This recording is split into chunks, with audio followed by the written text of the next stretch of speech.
I don't know. What do you like to talk about? What do you talk about with friends and family, or when you are in a conversation? What really Um, gets you well, excited? that's a good question. The one thing that I'm passionate about is mental health awareness. Hmm. Um, I like to tap into that because that's what's helped me and help people around me. You know what I mean? Mm-hmm. The more you're aware of mental health and what to do and where to go with that, I think the world will be a better place Yeah, yeah. because everybody has something. Where do you? Where did that come from? Just like wanting to get into mental health. I don't think I've ever asked you that, but like, what do you feel like was like the turning point, or the parts of your life that made you really feel like I want to tap into mental health? It was a personal like experience because I always felt like I needed like growing up, in a family dynamic. Um, as you grow, a lot of that dynamic changes, Mm. and definitely changed for me when I grew up, went out of the house, had kids, and realized like I need to be here for myself Mm. and the people that I brought into this world. You know Mm. what I mean? And a lot of negative stuff pushed me to that, Mm. pushed me that way, if that Yeah, makes yeah. sense. So if I can help other people, in turn, I help myself. Mm. Okay. And I like to also, I forgot to say this before we like really got into it, but remember, this is a safe place to be yourself and to have a good conversation. So don't feel like you have to be or come off a certain way. I know it's hard because it's like the camera, the mic, but the more I do it, the more I realize like I don't care. Yeah, it's You get you have to like I'm normalize it. still getting used to it, but I've really found my space to be myself and to use my voice and stuff.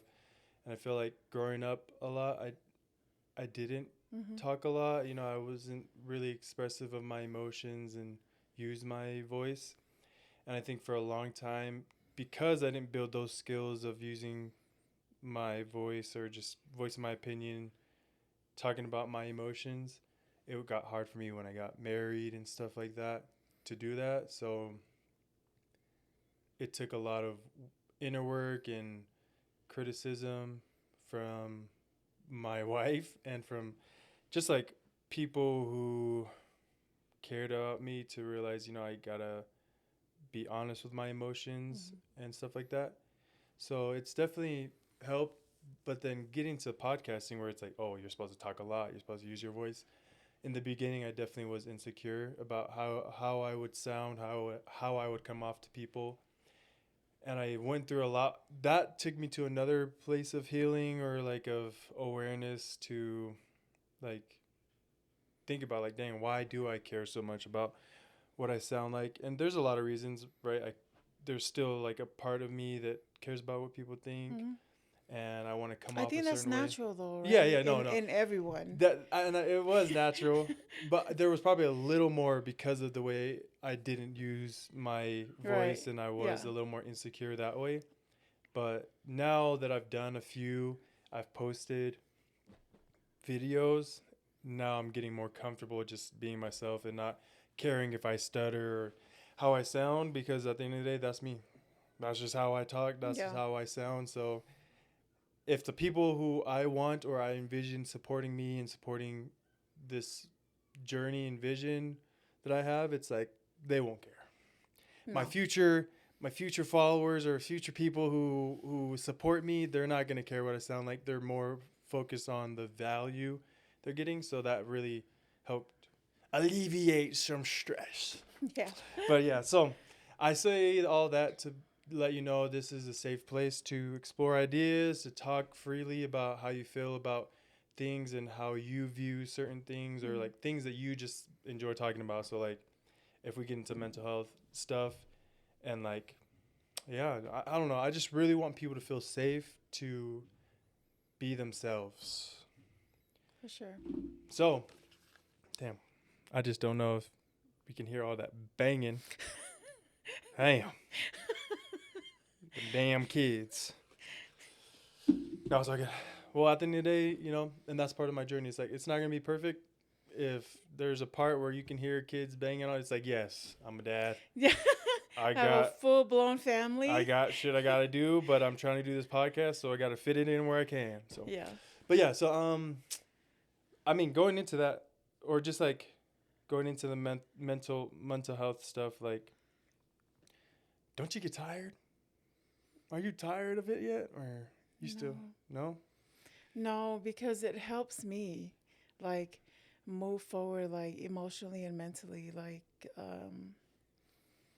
it's just a passion. I feel I've that. been in this field for,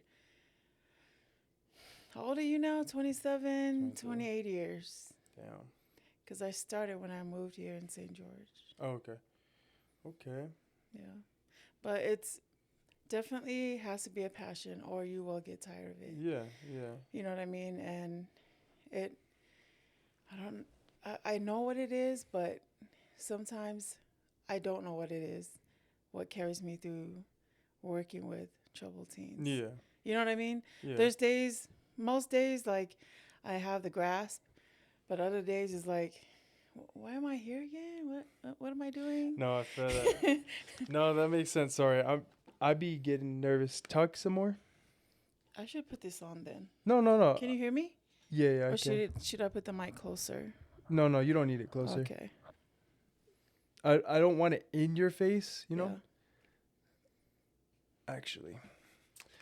See, this is the part of me that the perfectionist I gotta get over, but Well, it's good to be a perfectionist. yeah, in some cases. You know? But you gotta also give yourself room, you know? Yep. Okay, so that's good now. And it's just hot in here, so I'm just sweating. Should we pop that window open? No, because then... Oh, the noise. Yeah. Are you hot? Okay. If you're good... Oh, no, I'm good. If you're good, I'm good. Okay. Yeah. All right. Can you hear me? Go again? Can you hear me? Yeah. Okay. That sounds good. Okay. Well, there's a lot of things that I want to ask you and just learn about and then see where it goes from there. But there is one thing I've wanted to ask you about, like, growing up. Do you remember growing up in Samoa? Do you remember that? Vaguely. You were like 12, though. How do you not remember? I was younger than that. Oh, how old were you? I think I came here when I was probably like 7.5. Okay. But a lot of that stuff I wasn't allowed to talk about. Oh, why not? That's just how I was. What do you mean? That's just how I was, and I couldn't ask questions. I couldn't ask questions, and I couldn't know. So. And when you say like you couldn't know and stuff like that, like, what does that mean? I don't even know. Well, that means like I was not well, I'm not sure if I wasn't allowed to talk about it, but it seemed like I You're wasn't like a super sensitive yeah, topic. I wasn't supposed to even ask. Yeah. You know, and when I came here, it was all like it was almost like a out of body experience because I new environment, you know, new family. And you weren't even with your family. Damn. Yeah. So I don't regret it. Yeah, like it's a part of your journey. Yeah. But yeah, it definitely was different because no one really talked about it until obviously I got older and family members reached out. Yeah. But yeah. So, it's like that part of the memory that you put it behind you so much it literally disappeared, if that makes Yeah. sense. Um so and it's like one of those things like, okay, well, I accept that. Mm-hmm. You know what I mean? Like, Yeah. okay, this is where I'm at. I accept it and move forward. Yeah. Did you know what was happening though? No. So you didn't know that you were like basically being adopted, or why? I didn't. Damn. I didn't know. Um Were you sad? I think at the moment, no. Was it because you were like a kid? What the hell? Probably. It's like when you ask a little kid, like, hey, was that fun? They're like, yeah. But Dang. was it really a yeah? Probably not. Yeah. You know what I Do mean? you feel Like, like because you do know a lot about like psychology and stuff, and like you've been learning that stuff, do you think that traumatized you? yes. Hmm. Traumatized me to the point where I think that's part of why I'm into the field I'm in. Hmm. Because a lot of our kids are or have been bounced around the system so many times. And so, when they move from one like placement to another, that's all they have. It's like that little suitcase or that little bag. So Mm-hmm. their life just, this is them and their life just moving along to Mm-hmm. different placements.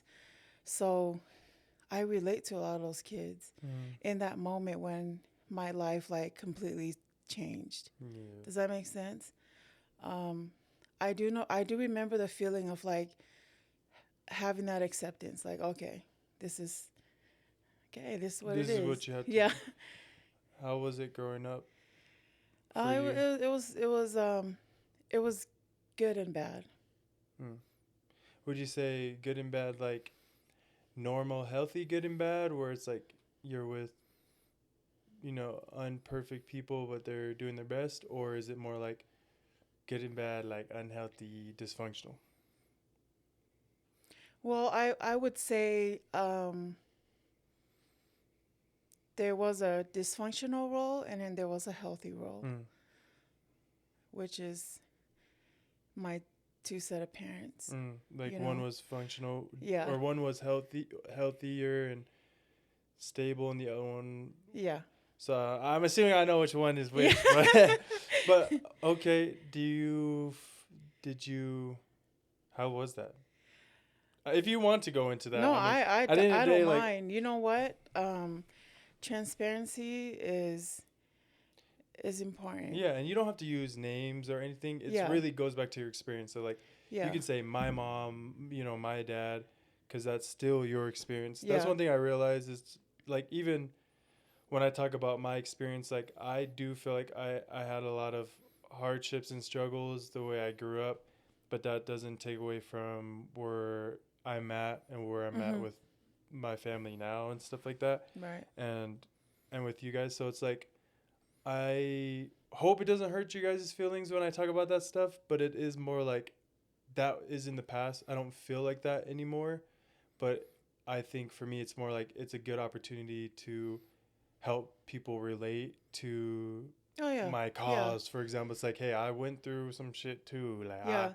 And I think like if like for your part, like what you just mentioned, like if you're talking about it and the other side, which is us, your family, have healed too or continue to heal, mm-hmm. I think it if it sits right with people, it's because they've healed those mm things. You know mm what I mean? And it's okay. And it's okay to accept the healings everybody go through because it's all different. Yeah. And like that's the thing is like I never want to hurt you guys' feelings when if you guys see a video of me saying about how I felt in the past, because I truly don't feel like that anymore. But it's like I still want to talk about those things, at least for my experience on my podcast.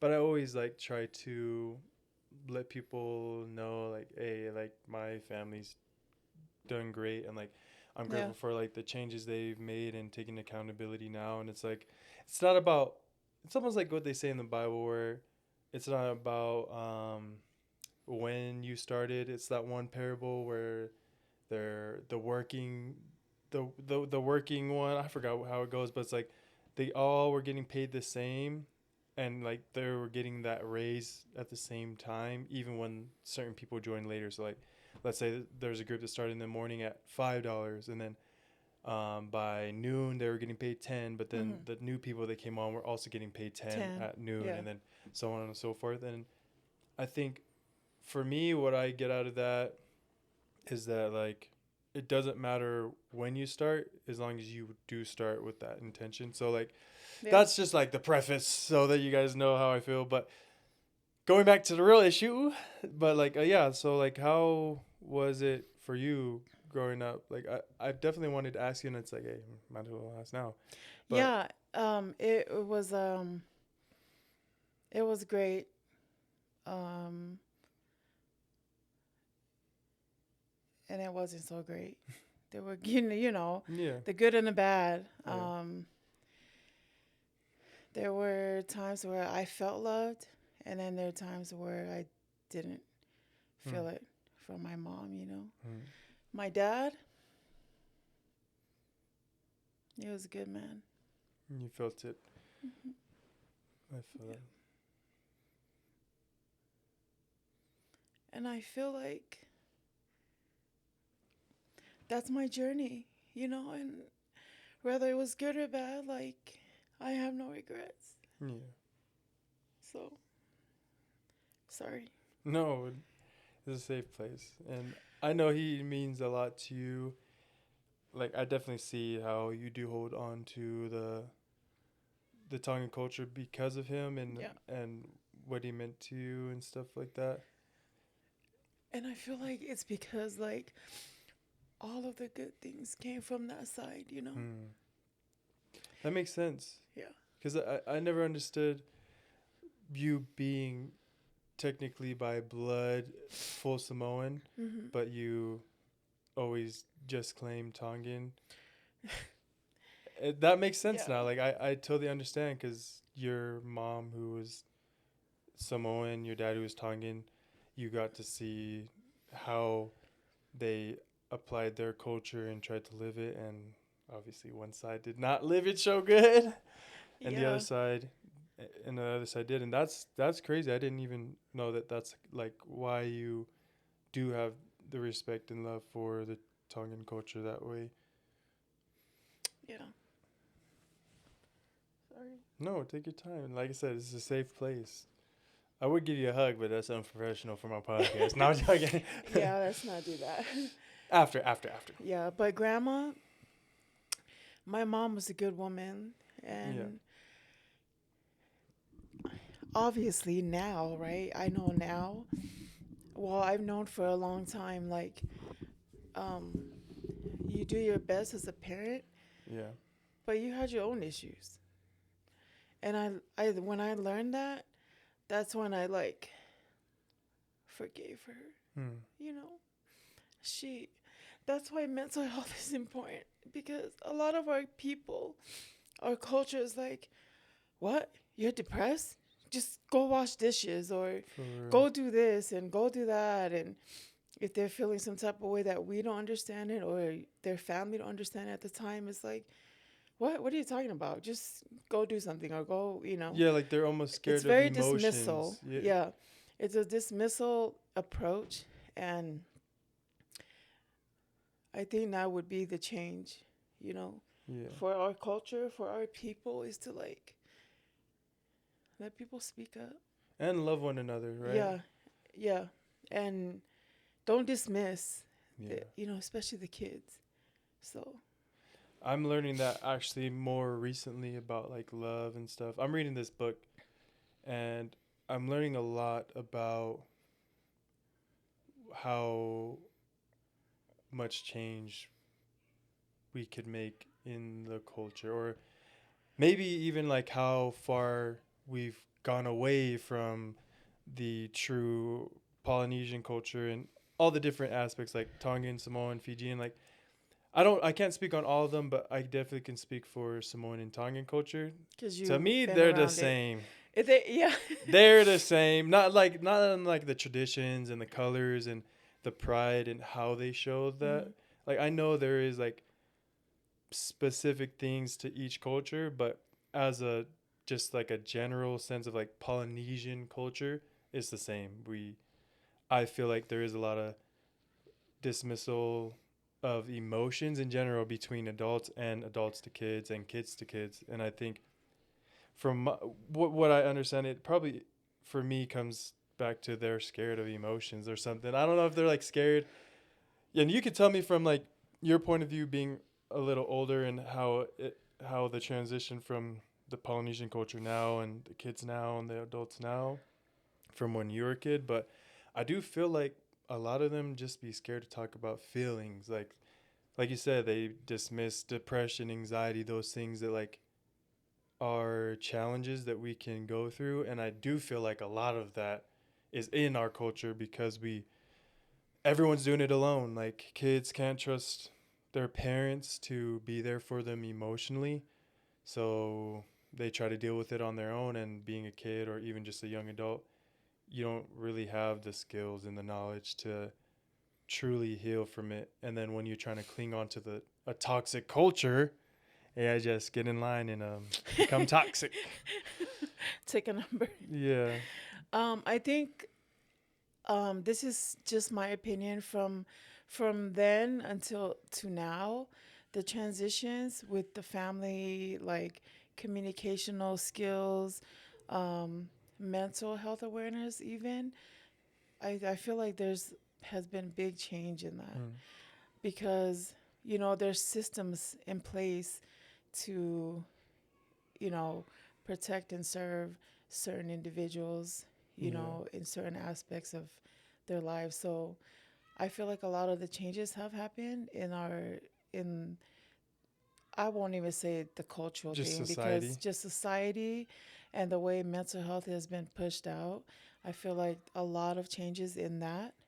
that area alone has changed Oh, because a you've lot. seen it. Yeah. But what would you say about like Polynesian specifically? Because there was I had another guy who's Samoan, and Hmm. he said that like we've made a lot of changes, and it's like I'm not trying to be like the guy to like challenge it. There's probably been Yeah. some changes. Like I feel that like as a general collective consciousness, if a good majority of humanity is learning, or let's just talk about America because that's what we know, but American Polynesians and island Polynesian, we can say that because of whatever effect that America has on society with the mental health, that it's like risen. But I want to know what you feel like.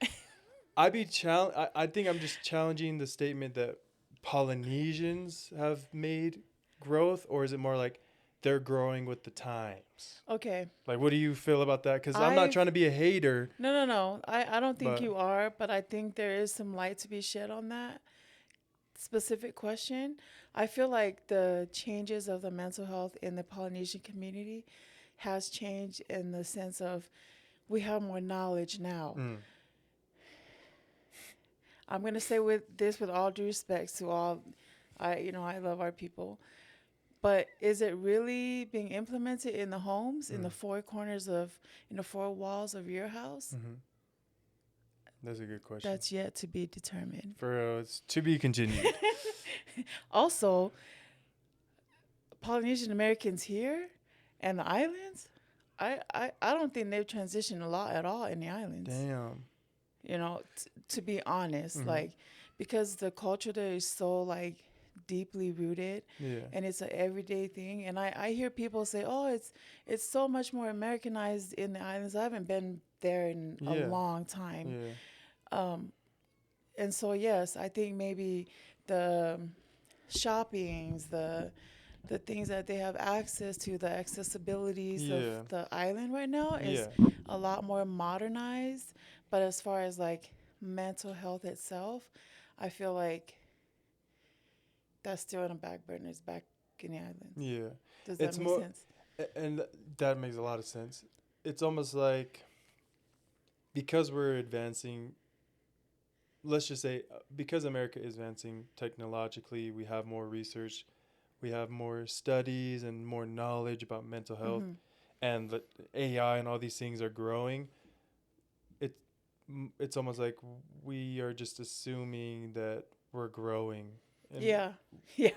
That's why I as we see say the world change, it's like we're changing. The people are. It's like no, no. nigga, you not change. No, I'm joking. I'm joking. No.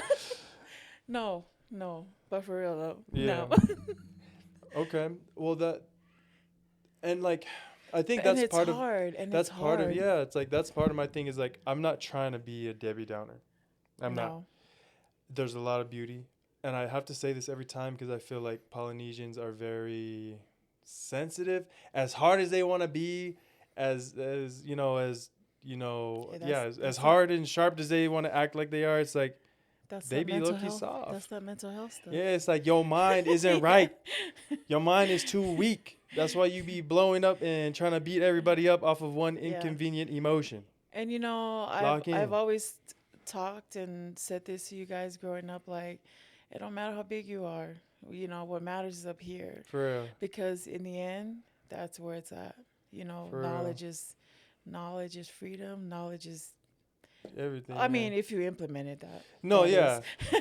Hard head, make a soft Yeah. ass. Yeah. I Because learned that the you hard can way. know No, I'm joking. everything. You can know everything. Yeah. But if you don't apply it and you know, live it as much as you can, then it's not really like in your life, you Yeah. know. I That's why think, I say the knowledge thing with the mental health is there, yeah. but are we implementing? Even I have a hard time at home, even still now, But that's because it's part of being different. human. Yeah, It's part of being human is like, we're not perfect. yeah. And that's one thing I will say that I've realized growing and being a dad and a husband and has helped me take a different approach with people that I feel like need to change or something like that. It's like I realize now that like everyone's doing their best. Hmm. Although they can do better, everyone can do better. It's like at the end of the day, we're all doing our best. We're trying to survive. We don't know what we don't know, and I feel like we also glorify what we do know because we, feel like what we learned is the best thing since sliced bread. I don't know what it is. Maybe it's like a pride thing, but like I want to work on or continue to work on not letting knowledge get in the way of my humanity. Where it's like at the end of the day, we're all human. And no matter how much I learn, the more there will be to learn and the more there will be Right. to like It's realize. an evolving Yeah, you're always world. evolving. So like Yeah. I think I just that's where bringing it back to what I was trying to say basically is like no one's perfect. We're humans. And that's why my goal is to foster a place of love and empathy and understanding because we're not perfect. Hmm. And I feel like that's what's missing in the culture. Like as much as we have pride and we love the traditions we grew up with, I feel like we're missing the essence of being a human, like being in a community with people that have different, stories and experiences is that we might grow up different. And I feel like people are scared of what they don't know. I don't know what you think about that, but like I think that's just a human thing. You fear what you don't know, Hmm. and if we're not curious enough to learn and be okay being on the learning end and being curious and stuff like that, we just end up overcompensating with the knowledge we do have. Right. And I think that's what polys be doing a lot, like acting like they know. Like you know how there's a lot of polys in the mental health industry, like they go and work in the facilities and do all these group homes, but it's like it's almost like it's giving them a false sense of authority or credibility because I have power over you through filling out all these forms and now I by law can do these things doesn't mean that you're qualified. Yeah. You know what I'm saying? Or that you're doing it right, And that you're doing it for right. that Yeah, yeah. matter. Yeah. I feel like we I need to do you need to do some we just have to constantly be self analyzing. Yeah, and I think um, a big part of that is just being humble. To Yeah.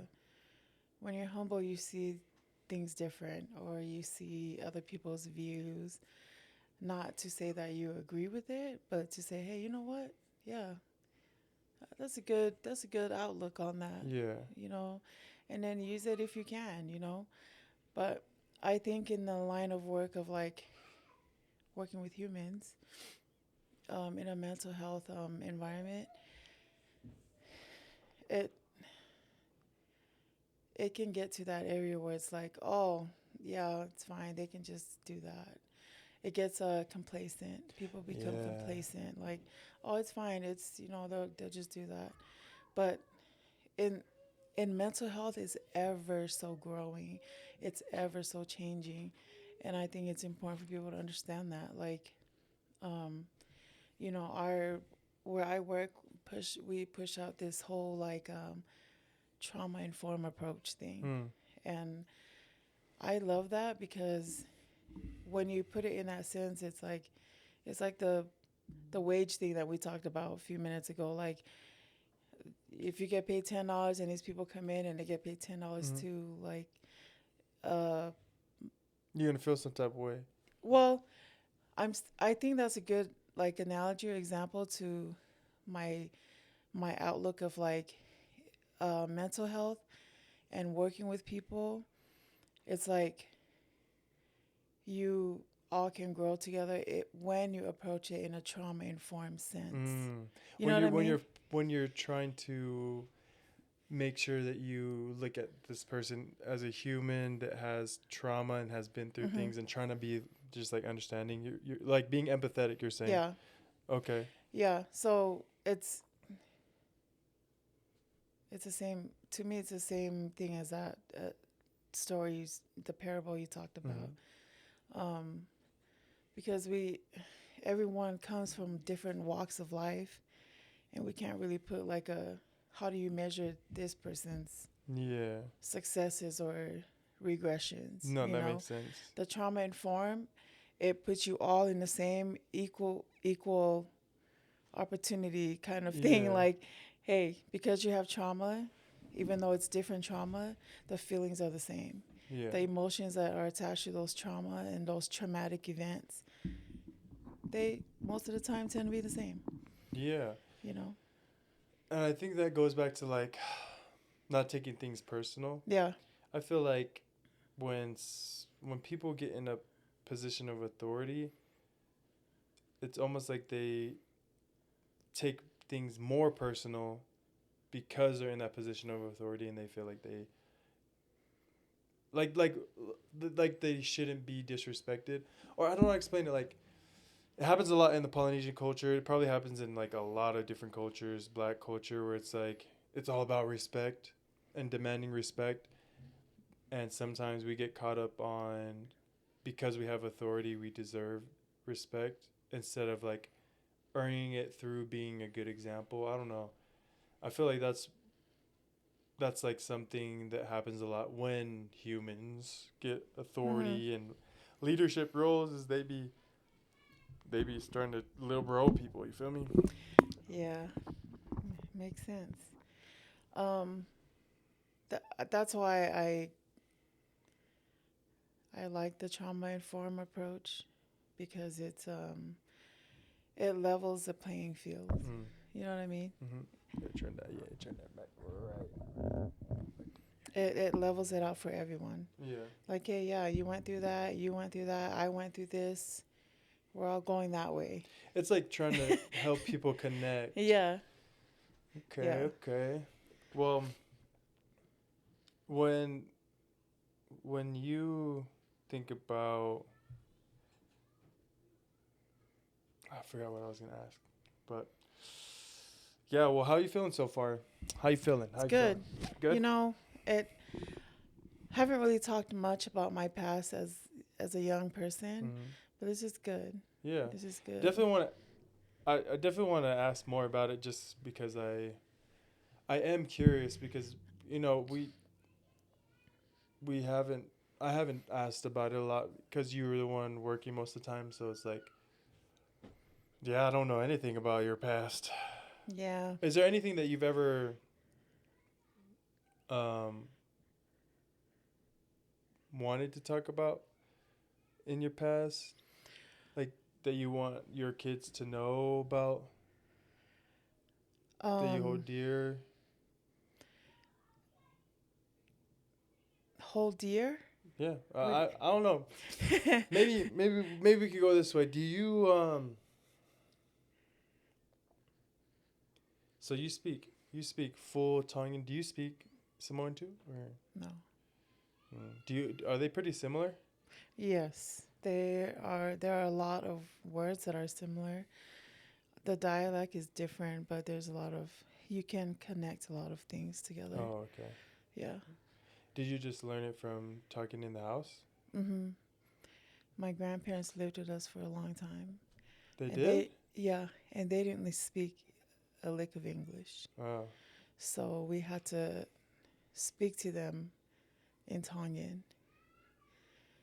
did you So, learn any like Tongan history from them? yes, a lot of the war stories, Oh, dang. how Tonga is still a kingdom. They're not part of any That's actually cool. country, although they have, they have connections and networking with other countries, but they still have a king and They do. yes. Dang. Have the Kings been good? I think the one recently has been pretty good. I Mm. mean, sometimes you make decisions according to the times. You know Mm. what I mean? So it's just like a president. Yeah. It's different. Um, but yeah, my grandparents taught us a lot about the culture. A lot of the little things like in a household, like your sisters and your mom are like you give them the utmost respect, and your aunts, like the women are very important In the roles in the Yeah, in the family. family. Yeah. Is it the same in Samoan culture? Uh, don't really know. I grew up in a Tongan culture and community, Oh, okay. everything. So I don't know. So Like I so didn't even know my mom was Samoan because she always spoke Tongan to us. oh, dang. That's another reason why we only knew Tongan in Oh, the yeah, house yeah, because grandma always spoke Tongan. yeah. Oh, dang. Why didn't you speak with us? I mean, you I were did gone when you guys were little. you were gone most of the time working. Yeah. Did you want to? Because I understand with like passion, like if you have a passion for it, you're willing to do it. And if you really had a passion for mental health, it's like you were fine being the one to go to work. But did you ever want to be more of a stay-at-home mom, or are you more like a worker? Oh yeah. I would if I could. I would have stayed home Mm. and be a mom because I'm a mom before anything. Yeah. You know. But I was that mom that I'm not gonna depend on anyone to Mm. take care of my kids Yeah. financially. So um, I worked. Um, but if I could, if I had all the money in the world, I would be a stay-at-home mom. Mm. Just like right now, if I won the lottery and if I won that McDonald's monopoly, I would stay home with my grandkids. Mm. Um, you can't you can't buy time. Yeah. Time goes and doesn't wait for no one. So I think that was one of the sad things. Like I look up and you've graduated, and the next time was Rob graduate. All your siblings. Like Yeah. I look up and Hope graduated just this year. So time flies. So you mentioned something about near and dear to my heart is to spend time with your family. That would be one of the things. Why don't you guys move up here? Well, you see, sir, uh, I don't know if my job's gonna like that too much. Well, we should figure it out because it would be a lot. It would be good for for everyone, I think. And we'd probably have you guys watch Ace and Miles a lot if you guys did move up here. And hoping or not Hope.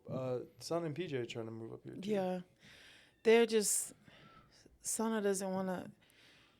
Yeah, she's just waiting on us. She's convincing us all the time. You should. I mean, it would probably be good. I just do not like the snow. I know, I but it's like struggle with the snow. it's. I get that. It's not as bad as you think, because it's different in St. George. They don't really like, if it was like super heavy snow, all the ground is like snowy.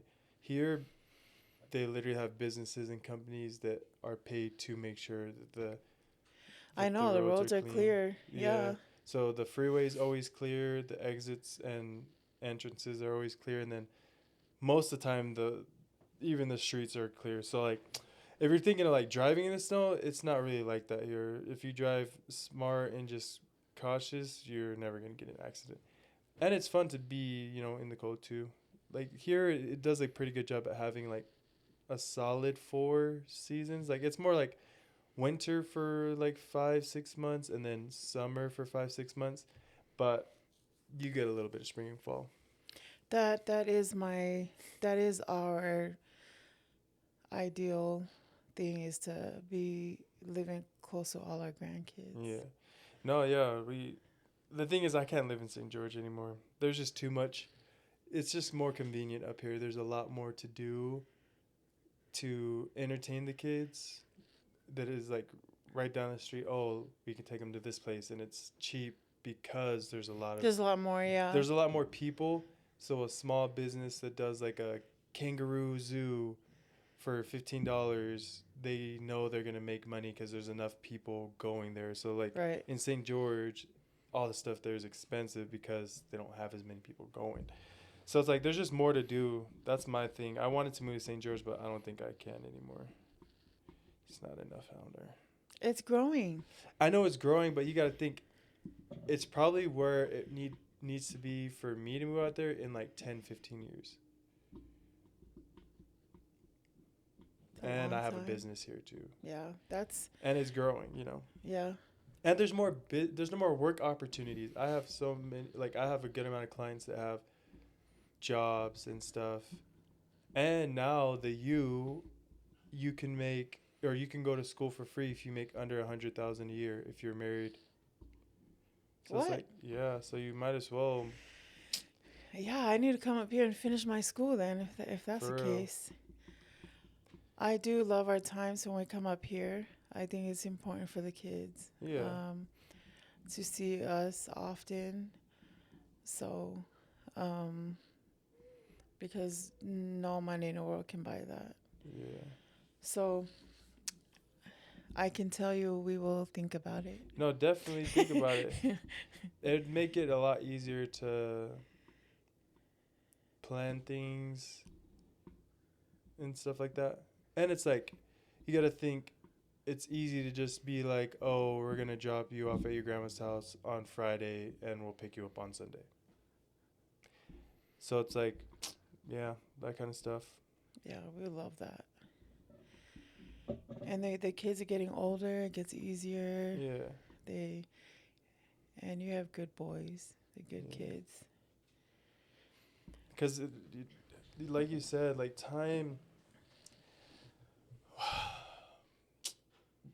you don't realize how much time you really have. Like, no one knows. So, like, yeah, definitely think about it. Robert is even supposed to be living up here anyways. And it's, like, crazy how Robert's married to someone whose whole family's out here, and he's supposed to be living out here. Sana's married to someone whose whole family's out here, and she could be living out here. And Aubrey's family all lives around here and stuff like that. This probably won't go on there, but well,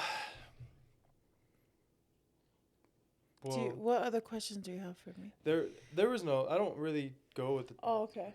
like I wanted to be about things that you're interested in. So my episode, or when I talk to someone, it's really it goes off of them. You have That's interests, yeah, so that's like, what I love. I love mental health, and I think it's important for everyone to be aware of their own mental health. mm, You know, and the healing process that goes with it. You mm, know what I mean? I think that's why I thrive at what I do at work. yeah, Um, and it's helped me. It's helped me be a better parent, a better person. You know, just um, learning. You know, we have trainings in that field like all the time.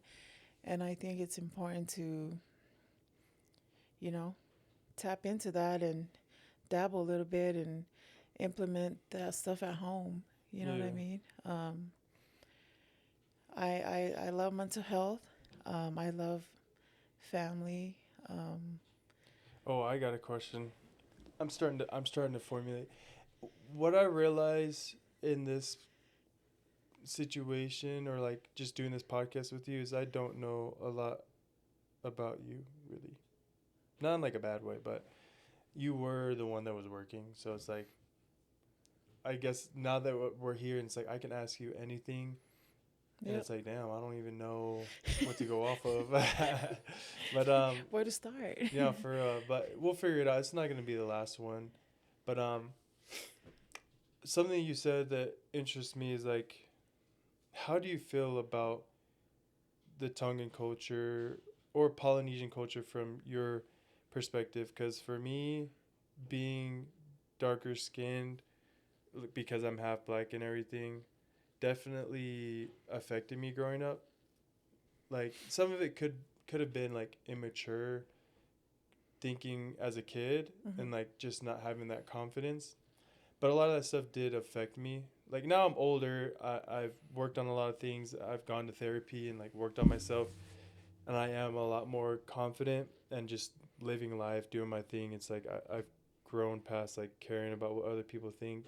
I still have that healthy amount of anxiety, but I've grown a lot and started to accept parts of the culture and everything back into my life. And that was what sparked my podcast like inspiration, was through my experience of feeling that way. I'm not gonna I'm not gonna like not take accountability for me, but I was also just a kid. But my thought was like, dang, I shouldn't have felt like that. And it's not like you guys went out of your way to make me feel any type of way. Some of it is just like being around other Polynesians makes me uncomfortable now. But I'm working through that kind of stuff. But like, how was it for you with your family knowing that you got with a black dude? Was that even a bad thing for them? And be honest. It's not Um, like you're gonna be tagged in this video, so the only people it wasn't. It wasn't for Grandpa. mm, He, but it was for Grandma. mm, why? Um, you know, it's a unsaid, unwritten, or whatever you want to call it. Like Like, taboo. yeah, about like getting with a black person. Mm, You know what I mean? yeah, And I didn't get with him because he was black. yeah, I just liked him for who he was. Like, yeah. I didn't see that. Mm, I We didn't grow up like that because we're from Long Beach. Like, everyone is diverse. diverse. Yeah. So it's like, huh, what? um, I had Hispanic friends. I had all kinds of friends. Yeah. Matter of fact, the white folks were the minorities. Mm, Because everyone around us was diverse, yeah. Yeah. and so I didn't see color. Mm. There's a radio show in LA called 106.1. 7? Oh. Point one. It's like and that was one of their phrases was erase the color line. Yeah. And that was a thing that we always like, hey, erase the color lines kind of thing, but we never saw color.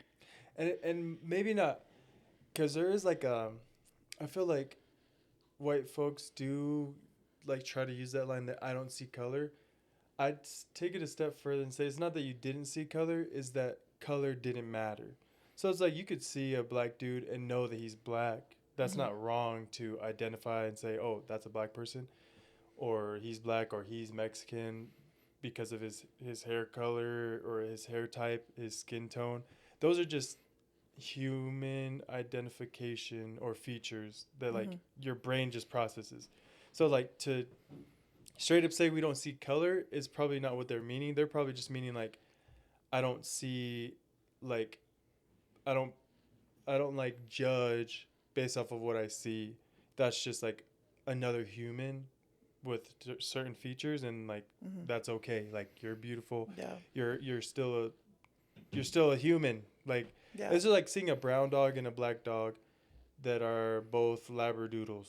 They're You're not dogs. like you're gonna know and identify that that's Tommy because he's a brown dog and that's Jerry because he's the black dog. But that's not going to be like why you named him that, or that's not how the only way you can tell. You know, because this dog is energetic, this dog is, more calm, and the same thing with humans. Like we shouldn't just like we should accept people for how they are, what they look like, but more go into their character, like their energy, their personality. That is what makes them them. Mm-hmm. At the end of the day, we're all humans with different features. And I feel like white folks sometimes aren't able to see that.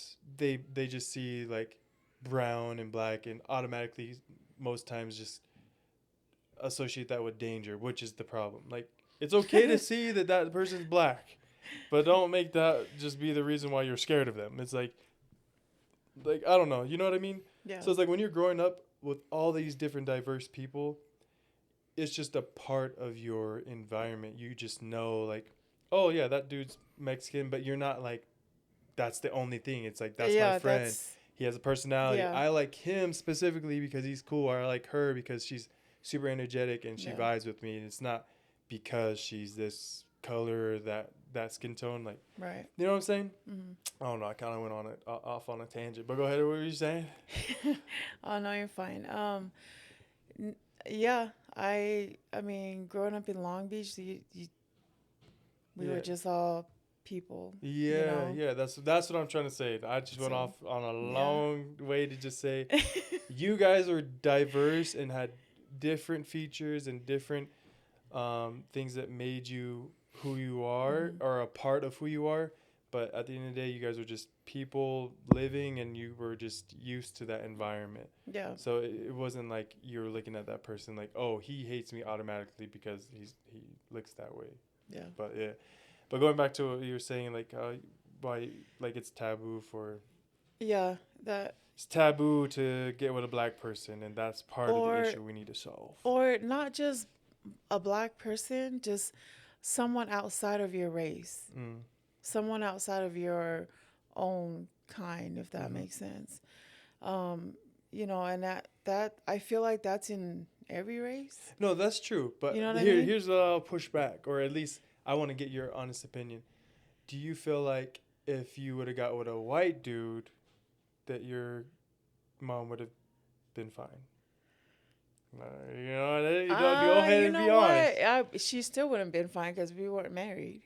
Oh yeah, You because know, you're Christian. But but I think the microaggressions honestly, wouldn't have yeah, been there. yes, and honestly, like because like black guys are known to have left their kids. Mm. That's that's probably the biggest thing in like poly families, like Mm. Mm-hmm. the child being left without a dad, Mm. or their daughter being left without someone to Support her. help, help her raise that child. You Mm. know what I mean? And I mean, granted, they weren't too great at that, Mm. especially in that time, in that era right there. Um, but I think that's why like the polys look at it like that, like, Yeah. oh, so is he gonna be there? I Yeah. think immediately that's where the thought goes. Yeah. Like, oh my gosh, you're pregnant by a black person. It's more like, are they going to be there for you? Hmm. Because that's what they saw on TV and friends Well, and around the that's block. what was in the hood. Yeah, yeah. Why do you think it was like that with like your understanding now and like a lot of the mental health you've been a part of and the education you received? Do you think it's just a black issue? Do you think it's No, their fault? it's a less fortunate community issue. Hmm. You know what I It's more mean? like the resources The and resources, you know, and a lot of the people that get pregnant like that probably come from single parent homes mm, already. So, you know, um, it it just and keeps on that's going. why it's looked at it like that. So and it's been made known that a lot of black guys leave their baby mamas. Yeah. You know what I mean? Yeah, that was just like the stereotype within, Yes. yeah. Yeah. What would you say to or what do you think it would have been like if your brother got with a black girl? Is that a different thing or is it the same? Because that's like a stereotype for black men. So like, how do you think your mom would have been with a with like one of her sons getting with a black girl, or just in general, like from what you know with friends and stuff? Was that like an issue, or that didn't really happen? Well, I think for girls being with a race outside of their, like for a black girl, I can't speak for the entire black women community, Mm-hmm. um, but I can say it they would have more chances of being with the guy because it's a guy. Mm. You know what I mean? Does that make Because sense? the guy is supposed, in like basic generals, the guy is the one that's supposed to protect and be there. Mm-hmm. So like, your mom would have probably been more fine because it's on her son To be the one to you be know, there for the her. provider, Yeah. the protector, Mm-hmm. the person to be there, you know. And you don't necessarily have to be with someone to take care of that child, but That's true. at least be there to support, you know. Yeah, So, I hear that. yeah. Well, like with me, I'm trying to. What do you say to me trying to do that within like the Polynesian community, trying to help positively influence and help make those changes to help the culture overall be better? Like, I think for you it'd be easy why? because you you are with your family, Mm. you work, you're the provider, you do everything in your power so your wife doesn't have to go to work, so she Mm. doesn't have to run around and not be with your children. She's a stay-at-home mom. Yeah. So you would be that, oh, that he's doing all this and that. He's uh, active in the community, you know, Yeah. active positively on the platforms of social media. So it would be easier for you because you're who you are. Mm. You know what I mean? Yeah. Now, if somebody like came from prison, they just got out, they did 10 years down, and now they're out here doing a podcast, like, what would the outcome of that be? Like, I guess yeah, it would be more like they would have you to. just got here. Yeah, and I guess like it would be fine for them to do that if they really If they, continue to do that. Yeah, like they or really. or if that's their like, if they're gauging in on that, like, hey, that's my, Yeah. I just got out of prison, you know. Yeah. But to be a positive, influential in the community of any type of race, I think it would be You have to be much a good easier for example. you. Yeah. Yeah. Yeah. You I know what feel I mean? that. Because you're walking the walk and talking, you know, Yeah. Yeah. you're doing it. So when Yeah. people are doing it, you know, it's like if you had a, because I'm trying to start on my TikTok, you know. Yeah. No, I've been I told by so definitely. many people to start it, but I definitely help you. yeah. So you know, if you, you know, like for you, you already have, you know, a platform with your shop, your barbershop and all like your journey here with your podcast. Um, I think it would be easier for you. and it will grow to where, hey, can you come speak at our school? Yeah. You know, you. The tough part for me is like I don't know if like that's tough because I see I hear what you're saying, but sometimes I don't really feel like I'm doing nothing. I'm not doing anything special. So it's like I think Do I'm you like know that it's hard to get on like do this and then post it? That takes a lot of work. I feel that it does take a lot of work. It's a whole full time it's job. it's not like you're like, Yeah. oh, I'm gonna record and ding, everything is ready to go. No, for it's still going and It's like time consuming. it's tough because I don't know if it's gonna work out. That's the other thing. It's like I have all these good intentions and this vision, but I don't know if it's gonna go anywhere. And not that I care. Like I'm not trying to receive any validation for what I'm doing. I'm doing it because I want to do that. Like Have you thought about taking your podcast into your barbershop? yeah, it's just too much because there's other people there. People aren't going to feel as comfortable to say how they feel or talk about sensitive topics That's around right. other people. You have to set that environment. Yeah, yeah. Yeah. So it's like I know that. Makes sense. Yeah, I tried and like I noticed some people just it's not the same. It's Mm-hmm. not the same. Like here, we can talk about whatever. We can laugh. We can cry, and no one's watching Yeah. for real. For real. And I think it's this is really nice. Yeah. I talked about a lot of good things that I Yeah. Well, there will be can more. hang Like it's on only to. been an hour. We've got lots of more time to talk. Well, with that being said, I just thought of something like I also want the thing is this is the beginning of the podcast, so it's like I guess I'm telling you more as someone close to me that I'm just telling you my ambitions and stuff like that, but like I want it to go somewhere and I want it to help bring change and be positive. But there are parts of me that feel insecure still, I guess. Hmm. Like, You know that's normal, right? well, like specifically with what my goal is too. Like my goal is to make a difference, be a good example, make make healthy changes in the Polynesian community. But in order to do that, you have to talk about sensitive issues. Like you have to talk about what's wrong in order to fix it. Like you can't avoid that. That's the No. thing. Like you can't avoid saying that we need to work on our emotions, being more emotionally intelligent, emotional regulation, all that stuff. You can't avoid saying it, Mm-hmm. but saying it makes people uncomfortable. And I think sometimes I fear or that my insecurity is that I'm not Polynesian enough. I don't know if that makes sense.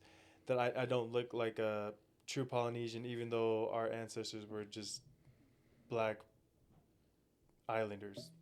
If you go far back enough, they were just Africans on the island. And then through colonization, they got lighter. So it's like, even though I know that stuff, it's still hard if you're the minority. Yeah. So I think that's the other thing is I don't know how are Polynesians that are straight hair, light skin, gonna see a coarse hair, dark skin dude talk about our culture. That's how I see it. Mm. And that makes sense Yeah. because that's still a fight, right? Like Yeah. honestly, let's just put it out there. Yeah. That's still a fight, but that fight will take you places because as long as the pieces are moving, I feel like you're doing a great thing to heal and you're doing a great thing to put that knowledge out there. Yeah. The other And thing you're is I don't not have all and the you're knowledge. not always gonna catch people. That's facts. You know what I mean? Like, hey, you might catch some haters and they're the ones following you, clicking on your profile, No, for real. view your stuff. But, like you said the other night, hey, it's out there. People look at it, and the more they look at it, they're going to learn something. Yeah, I hope. But it's hard. Like, And it's also going to tap into some hard emotions, right? yeah. Hard things to look at, hard things to talk about because it's easier to look outward to other people's problems and Yeah. situationals and like their differences, their whatever. But when it comes to us internally, like as a person yourself, like as your own persona, it's a little bit harder. So when you say something or you do something and it hits someone differently or they feel some type of way, let them. Yeah. Let them. Yeah. You do you and you follow your journey. And you're gonna have the supporters and you're gonna have the naysayers. Yeah. That's just that's just how life is. I And feel that. and it doesn't matter if you're black, green, yellow, blue, purple. Hmm. That's just you're gonna have those guys and you're gonna have the other guys. Yeah. And then you're gonna have the silent supporters, you know. Yeah. The one that watch your stuff and like it and keep Yeah. going. You know, so you're gonna it's like fishing, you know.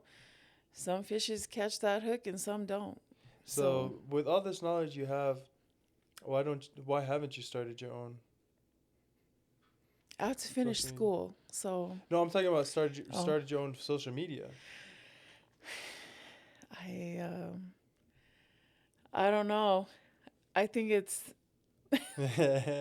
That's that. Oh, look at you. look what she doing. It's that whole thing, like, oh, worrying about what other people think. Mm, But, you know, everyone that has prompted me to like just do it, you know. You don't know where it's gonna go until you do it. Um it really is a matter of just doing it. But sorry, go ahead. Go ahead. and you know, it's always a gamble, you know, like social media, you know, platforms are, you know, you just toss it out there, see if it sticks. Yeah, And that's once it true. sticks, it don't go away. You know what I Yeah. mean? So um, I know I need to tell myself this, so I'm gonna tell you and Yeah. inadvertently tell myself like, keep going. Yeah. You know, the insecurity is gonna be there. That's why I haven't started. Not that I'm insecure about what I'm gonna say, but like, What people might say. yeah, you know, It's just scary. it is. And you know, the comments. You know, I talked to Shanice about this a couple of times. Like, man, you know, the comment part of the whole thing is brutal, Yeah. which rightfully so, because once you open yourself up to out there like social media, like anybody can say anything, Yeah. and you can't like really take those things to heart, you know. Yeah, it goes back to not taking it personal. Yes, Even and though like it's even though scary. it's directly to you, Yeah, but you yeah. can't be like, oh, is that to me? Sometimes it's like, oh, you know, and people will say things and say the worst things because they're not feeling it that day. So you just have to decipher that stuff. Yeah. And that can be hard sometimes. What you said? That's hard all the time. Yeah. No, facts. Oh yeah. That was a good stopping point. Let me put the other battery in. We'll get another like 30 because I had a really good question I wanted to Don't ask you. lose it. No, Don't stay forget. there. Oh, okay. So once I put this in, we'll do a mic check, and we'll like make sure that everything's sounding good still. How do you feel so far? Good. Man, this is like therapy. Yeah, yeah. Actually, I'm thinking about going back to school for psychology Yeah, I too. think you should. You're so smart. I was looking out at the kava bar last night. I'm like, man, I need to go back and finish school and do my like therapy stuff, like a kava session Yeah. therapy. No, People yeah, gonna be talking. for real. And that's what I learned. That's what I learned with barbering is that You know, people. have the little kava bottles. Yeah, Hey, say, you want drink water? up. Tell me your problems. Next. Hey, we can be here all night, Oos. What's going on, Oos? Why are you here till 5 a.m., Right. Oos? Like, man, you still don't want to go home. For real, let's talk about that, Oos. Why are you still here at the kava? You got 4 kids. The What do you guy. think about that? Well, there's a lot we Oh, can talk about. Let's go into this first. You said. There we go. That should be better. Oh, yes. Very nice. Do you want me to check? Yeah, let's check. Let's check. Check. Go ahead. Can you hear me? Pretty good. Yep. How does yours sound? Sounds good. All right. Good. Okay. Let's keep going. You said something about how you are insecure about what people will say. Just like you're just insecure of the anticipation of what can be said about you, right? Is that basically what you're getting at? That you're just more just like insecure, okay, what will be said and how I will feel? I'm insecure of how, if it even gonna get somewhere. So you're insecure that like what if I do it and it doesn't go anywhere, and that might feel it almost might make you feel like you're A worthless. failure? Yeah. A failure? Yeah. Yeah. And then I don't want to have to keep looking at my phone like how many likes, like Yeah, that's a tough place to be. that's draining. And that's where it's like that's external. That's like getting your. I gotta do all these things, bro. Those are all things that I realize really show you not who you are, but like really show you the healing process that you're on. Like I realized that I posted like 6 videos right when I said, "Oh, I'm gonna drop my podcast. My podcast episode clips are coming out. Wait for it." And then I dropped like 6, 7 of them, and they got like a 50 views or 100 views. And in that moment, while I was like getting more prepped to post, I was like, I don't want to do this shit no more. I was like, I'm done. nah, I'm just not good enough. And I think, like, thinking about that, I'm like, dang, why do I feel like I'm not good enough just because I just started today and it didn't go well, or like it didn't live up to the expectations I had hoped for, and that's like more a me problem. That's a me issue. That's a me issue instead of an issue. No, never mind. Sounds dumb as hell. But what I was trying to get at is how come why would you feel like that if you really not how do I want to say this? I never thought that you could feel that. Feel insecure. Just from my point of view, it's like you're my mom, you're confident, always the big boss, supervisor of your different jobs, and it's like you're insecure and you feel like you'd be a failure if you posted videos and it didn't go anywhere. Like that's crazy. Yeah, because I'm only human. Yeah, facts. So the insecurity is more of like, because I don't know like what my, I guess, what kind of crowd I'm trying to pitch at, and what am I pitching? Like what is like my main thing, and so I've drafted some ideas, but I'm still unsure about it. I think that's why I'm wavering on it. Let's talk about that. This would be a good like place where I can be like a just like someone mentor, not even mentor because we're on the same page. But No, you already we started. can talk about that, and this is good because like if I get clips out of it where it talks about this and I post it, people might be willing to give you advice or whatever. But like, what are some of your ideas for your podcast or not podcast, your content? My content, I like mental health, so I wanna, because I have a few of my past students that are TikTokers. They have asked me to collab with them on some things. And I'm like, no, I'm not ready. They're like, what? You're not ready? Yeah, they're like, wait, what? No, what? You're not sure? I said, yes, I am not sure. Yeah. And that's just being transparent all the way around because I don't know social media that well. This. It goes back to that you humans fear what they don't know. And because you Yes. don't know and don't have like the knowledge of how social media works, you're just a little nervous or scared or a little insecure about doing it because it's like, I don't know. All of that. I don't know what I'm doing. All of it. All of it. So I feel that. Because even on Facebook, like, your dad's like, "Why did you post the pictures of the kids you took today? From Mhm. yesterday?" I'm like, "No, because I I, don't I'll post on also there I'll much, you also know." say this as like a beginning. I don't know. I don't claim to know anything. Honestly, I'm just going off of my ideas, Your but own experiences. not even my experiences. It's not like I've done anything crazy. But what I understand is first, you need to be you.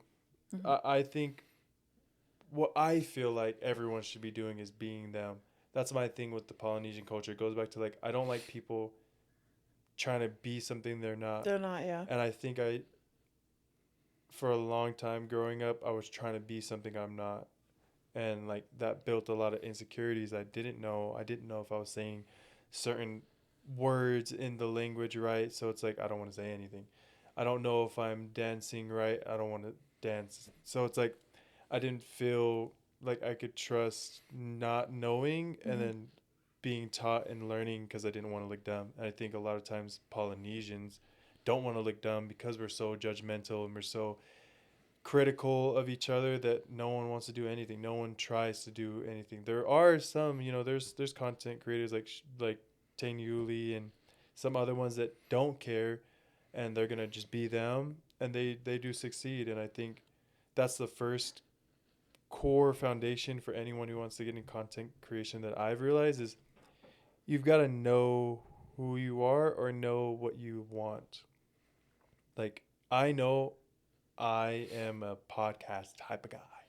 I like to talk. I like to talk with people, and that's something I will always make time for because I enjoy having conversation. So it's like that is something that's me. I'm not the type to go and make a dance video every day. Like I can do it. I'll do it. Like that's cool, that's fun, but like that's not something that I feel like I can make time for every week to go do because that's not me. I'm more of a communicator. I like to talk, I like to hear. Getting better on the hearing and the listening. I'm more of a talker right now. I'm like a 70-30 talk, 70 talk, 30 listen, but I'm trying to get back. I'm trying to get to like that 60-40. But That's a um good balance. like but that's just me. Like I know and there's times where I want to be that 70-30 and I'm 30 list damn 30 talking, 70 listening. But that's me. Like I got to remember who I am and be confident in who I am. I'm a talker, but I do like to and enjoy conversation. And what are the different ways I can do that? I could be in front of my phone and do videos like that every day, or I could sit down like this and do more editing all at once. Like there's different ways for me to tap into something I enjoy. That's me, right? So that's why I came up with like podcasting. I tried some other stuff. I tried the barbering stuff. I didn't like it for whatever reasons. Like I felt like people can't be themselves or they can't feel safe being vulnerable. So it's like, no, I'm not doing that. That's why we're sitting here. That's something I learned through the process. Like I tried doing barber content. I don't like it for some reason. I don't know why, but it doesn't fill my cup. I don't like making videos of barbering as much as I could. I could probably make 10 videos every week and be like a have 100,000 followers, but I just don't like it. So like for you, you could be taking pictures of the boys, but it's like you just don't like posting that, whatever reason. So I'd say first find things that you enjoy. So maybe for you, you enjoy talking. Let's say that it is you also enjoy talking. This is a good way to figure out, do you like podcasting? And you can have like a little podcast set up, or maybe that's a little too professional. Maybe I like talking in front of my phone and giving a little fruit food for thought, and I just do a little parable from the Bible or a little mental health quote and just talk about what I learned or what I know about that. Like I'll do one right now. One of my favorite quotes is, "You could be the sweetest peach on the tree, but some people don't like peaches." And I really like that because it's goes back to one of my insecurities, and one of the things I try to strive to continue to hone is knowing that I am who I am, and although I can evolve and change certain aspects, at the core this is how my soul operates, and I can't and I won't, and I try not to allow people to change that. So like, I like that. no matter how hard I try to be an apple, if I'm meant to be a peach, I might as I'm a well peach. learn how to be a peach. And like, no matter how And be good sweet at it. no matter how good and sweet I am at being a peach, some people Don't like it. don't like peaches, and like, I have to accept that I'm not going to be liked by everyone. My content isn't going to be for everyone. So that goes back to the video I just made right now. But just imagine I'm doing it in front of a phone. Like, Right. that's like a version of talking, but I don't like doing that on the phone. For some reason, it's really hard for me to be alone in the quiet trying to do the phone. Just me and the phone. If you don't like that's not fun for me. So like, I'm able to make, now I just made a clip on here. Hopefully the way I edit it and the way AI does it, it'll chop up and put that as a clip that I can post.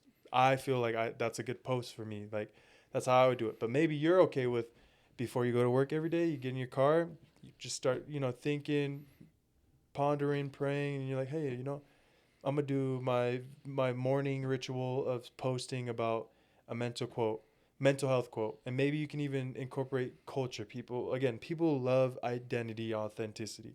They love to see someone being themselves unapologetically. Is what I feel like. Yeah, Humans no, it's true. love and crave authenticity. So like, if I see some Polynesian lady who loves mental health and loves her culture and speaks fluent Tongan, and she's doing Tongan mental health quotes, I might just stay and watch just to see what she says, and like, oh, that was pretty cool.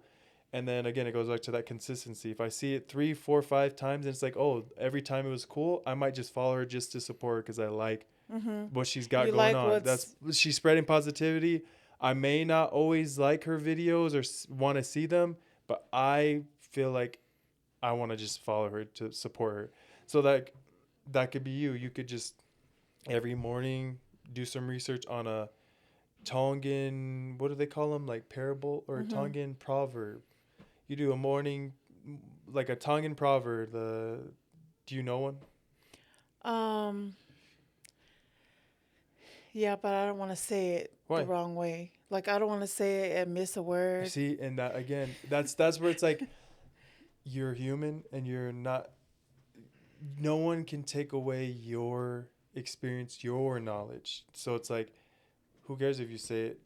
Like, if it means something to you and it's helped you, you're using that knowledge and that experience to help someone else. Yeah, it's So it's like, something. you should just say it, and then it goes Right. back to what you said. There's gonna be those people that are like, oh, she said it wrong. It's supposed to be Fakamala Uli, and she said Fakamala Ili, and it's like, no one cares, brother.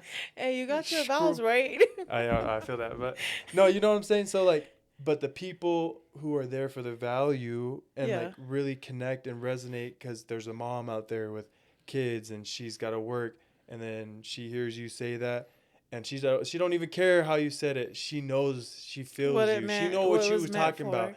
and she's gonna like and follow you because she's like, hey, there's someone out there that is going through the same things I'm going through, and I want to support them. And like, that's just how I envision the world working, is like people supporting and loving the things that they love because they're in tune with themselves, It's true. So it's like, don't who It's cares? true. So let's practice right now. So like, almost like you're teaching me, like, just tell me, like I did with mine. This is one of my favorite quotes. Say it, go into like why you like it, what experience you had, and just kind of do like just freestyle. We're in a conversation. I'm over here. It don't matter. Get loose. So I'll just share what Grandpa used to say all the time, when we would question him about, oh, why did you come home so late? He's like, oh, I was helping someone, and we kids always like, but you're always helping someone. You're always out there doing something Good for someone. Samaritan. Yeah. Big Over chief. here, we're all Chief over here energy. young and immature, Yeah. And he always used to tell us, like, Ai loto ke lahi. Ai Mm. ofa ke lahi, meaning let your love be above everything else. Hmm. And I always say that to your sister, and it always hits her, like, Mm-hmm. because it's from grandpa, and See, and it don't she, matter how you say it, right? It don't matter that you might be saying it wrong. yeah, It hits her every time because she knows the value behind yeah, it, the depth every time. every time. Every time, grandpa always told us that, ai ofake lahi, Damn, meaning, I didn't even know that one. yeah, That literally is the whole essence of my podcast is that I want it to be about love. yeah. Love one another, like we don't have to believe the same things. And that's what he was always about, Yeah. ai ofake lahi, make your love bigger than what you're complaining about or what Mm. you're questioning. Yeah. And we're like, okay. Yeah, So, basically make it the center point of why you're doing what you're yeah, doing. yeah. Yeah. And don't complain about it, Cuz it's going to be hard. Yeah. Like it's inconvenient to help people, or it's inconvenient to be a good father, a good Yes. mother. Even if it's not like monetary help, the time the time is And effort. huge, Yeah. And that's one of the things I learned from him, and that's what always rings in my head when I feel like I don't want to help out a student at work. Like, when I get to that point, I just want to walk away. I'm like, Yeah. all right, so what did you need again? I And slow that's myself hard. down. That can be really hard sometimes. Slow myself down and, ground myself and take the time. So, I like that. yeah. How do you say that? Ai ofake lahi. Say it one more time. I'll try and say it. Ai e ofake lahi. I e ofa ke lahi. Lahi. Yeah. I e Meaning, kofa. ai e ofake One more, lahi. say it slow. Ai I ofa I ofa ke lahi. ke lahi. I o Lahi means big, love. Yeah. Oh, big. Ofa is love. Oh, okay. So I Ai ofa ofa ke lahi. ke lahi. So it's just three, Yeah. basically three. Yeah. Ai I ofa. I is it I ofa or Ai Oh, I ofa ofa ke ke lahi. lahi. Oh, all right. Let's do another 30 minutes. We got another 30 minutes in us. Okay. And he said it so nonchalantly. He said it so nonchalant. It's like it can irk the soul, but it really means deep. Like Yeah. I, of course, I didn't know at the time like how big that would affect my life, my whole entire life to this day until I got older. Like, wow, he really, you know, he really like he did what he always said, and that was what he said. Make the love bigger than what you're. Yeah, and you felt that. Yeah, and And everyone he knew felt that. and it It's goes back crazy. to like being and doing what you say, not just Not just say it. not just saying it. Yeah, And that's why we love Gramps, right? yeah, yeah. See, and that's a video right And that's there. why I'll be a Tongan through and through in the next lifetime. Tell him. Tell him. What did they say? That Oh, is right. wow. Oh wow. Oh Oh, wow. wow. Nah. Oh, wana. Okay. I like that one. See, and like that right there could be your thing every day where you try to look back at just experience you have. And sometimes you don't have to have a foolproof thing. You just got to start, like you said, you just got to throw it out there and see if it sticks. So maybe you do like 10 videos like that where you do Hey, look out for it. On Monday, it's gonna start. Aiolofa Kelahi. Yeah. Yeah, Aiofa Kelahi. Kelahi. But yeah, so just like that, where it's just like that's a quote that means something to you. And humans crave authenticity. They crave realness in a world full of fakes and lies.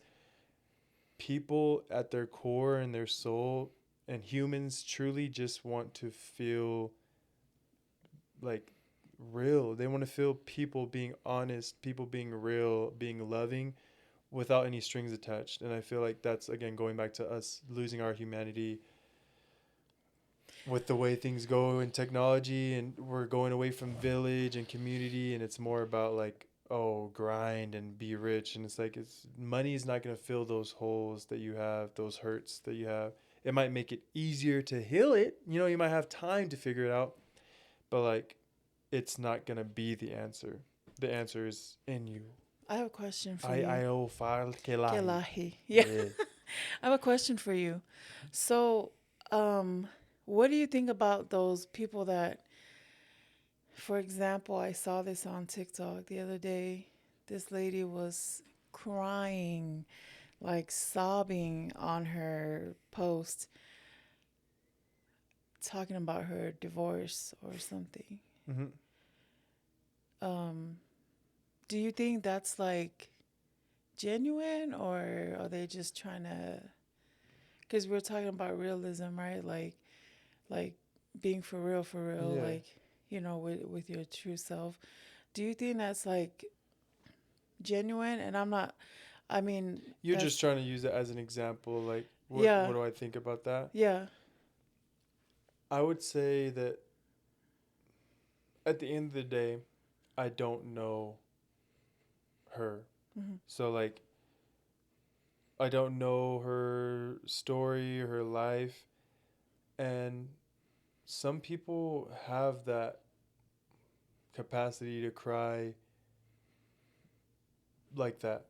Like, you cried a little bit, but that was coming from a real place. hmm And some might question and say, "Oh, is she crying?" You know how them polys be like, yeah. That's what I'm ah. asking. So, like, I would say that this goes back to being confident in you and who Yeah. you are. And if that video were, let's say the video of you crying gets 1 million views, hmm and 2,000 of those comments are like, "Oh, she's just doing this for the views." The only person who's gonna know and has to live with that honesty is you. hmm So it's like, Okay. if you're confident and you know yourself and you're being real, it doesn't matter.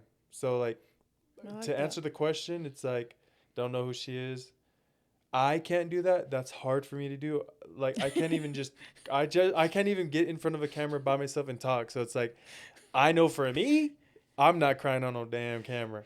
But Okay. there's people out there that can, and I think, and this is not me trying to be sexist, but I feel like women are more in tune with their emotions for whatever reason. They're very emotionally advanced, and they From the get. they're just more, yeah, they're more emotionally complex and skilled and advanced because they have to deal with their emotions that are so complex from a young age, and grow through that. So I think it's easier for me to accept, or at least to think that she's just being herself. Now, if she's lying, it's not like I'm gonna be able to Yeah. prove it. It's like, what am I? No. All I can do is Or comment, you're say, gonna gain "You're or being lose. fake, Yeah. bitch." Like, Or you're gonna learn or gain something from it. yeah. Yeah. So it's like, Okay. at the end of the day, it's like, I don't know, but she does. Only her and God. And so, yeah, like, if I saw a dude doing that, I might question it a little bit. It might hit me like, "Nigga, are you lying?" No, but like, at the end of the day, it's like, hey, that's his life. Like, that's what I that's what I want people to do for me. Like, that I want to be an example of what I want done unto me, love others how you want to be loved. So it's like, I want to just know that she's just doing her videos, and if that's part of it, is like that she's willing to be emotional on camera, there's gonna be people who like that. That's one way that they feel realness, is through seeing emotions of sadness and crying. And there's a group out there, or like there's a niche, is what they call it, but there's a Oh niche no. out there for people who I like make that a lot word of though. emotional videos. But for me, I'm not that type. That's for Okay. my wife. Yeah. Like, that's for us alone, no one else, and my therapist. Right. But no. So yeah, that was a long explanation. But I I like that question. What do you think? I think for her in the moment it was real, but I feel like she might have regretted. She said it was real, but But I I think can she always have an itch but of I think she curiosity. I think she might have regretted it afterwards. But still, like even that, it's like, Yeah. why did you post it then? Yeah. No. I mean, we don't know, but Well, that is something. That is I something to think questioned about. that. It's I was like like, you why would you cry. post You that? still have to maybe edit it, maybe not. You still have to go in, put a caption in, preview, pick a cover, and it's like, very good, very nice. I like this. But again, that goes back to she also might just be willing to show those emotions. And we do need people like that, right? Like Yeah. I really feel like everything is just a reflection of a smaller thing. So like she is just a reflection of like a family. There's always a crier in the family. Tony. Tony is the crybaby in the family. And he does it for real. And that's like she is like representing people that would resonate. So Tony might see a video like that and he might start crying. And he might resonate and follow her because he's like, she's being real. And like that goes back to that everything is just a reflection of something bigger or something smaller. So like the world is just a big ass family. And there's criers, there's entertainers, there's athletes, there's all these things that make up our big family. And I feel like social media helps almost put a magnifying glass on people who are trying to represent a certain part of that family.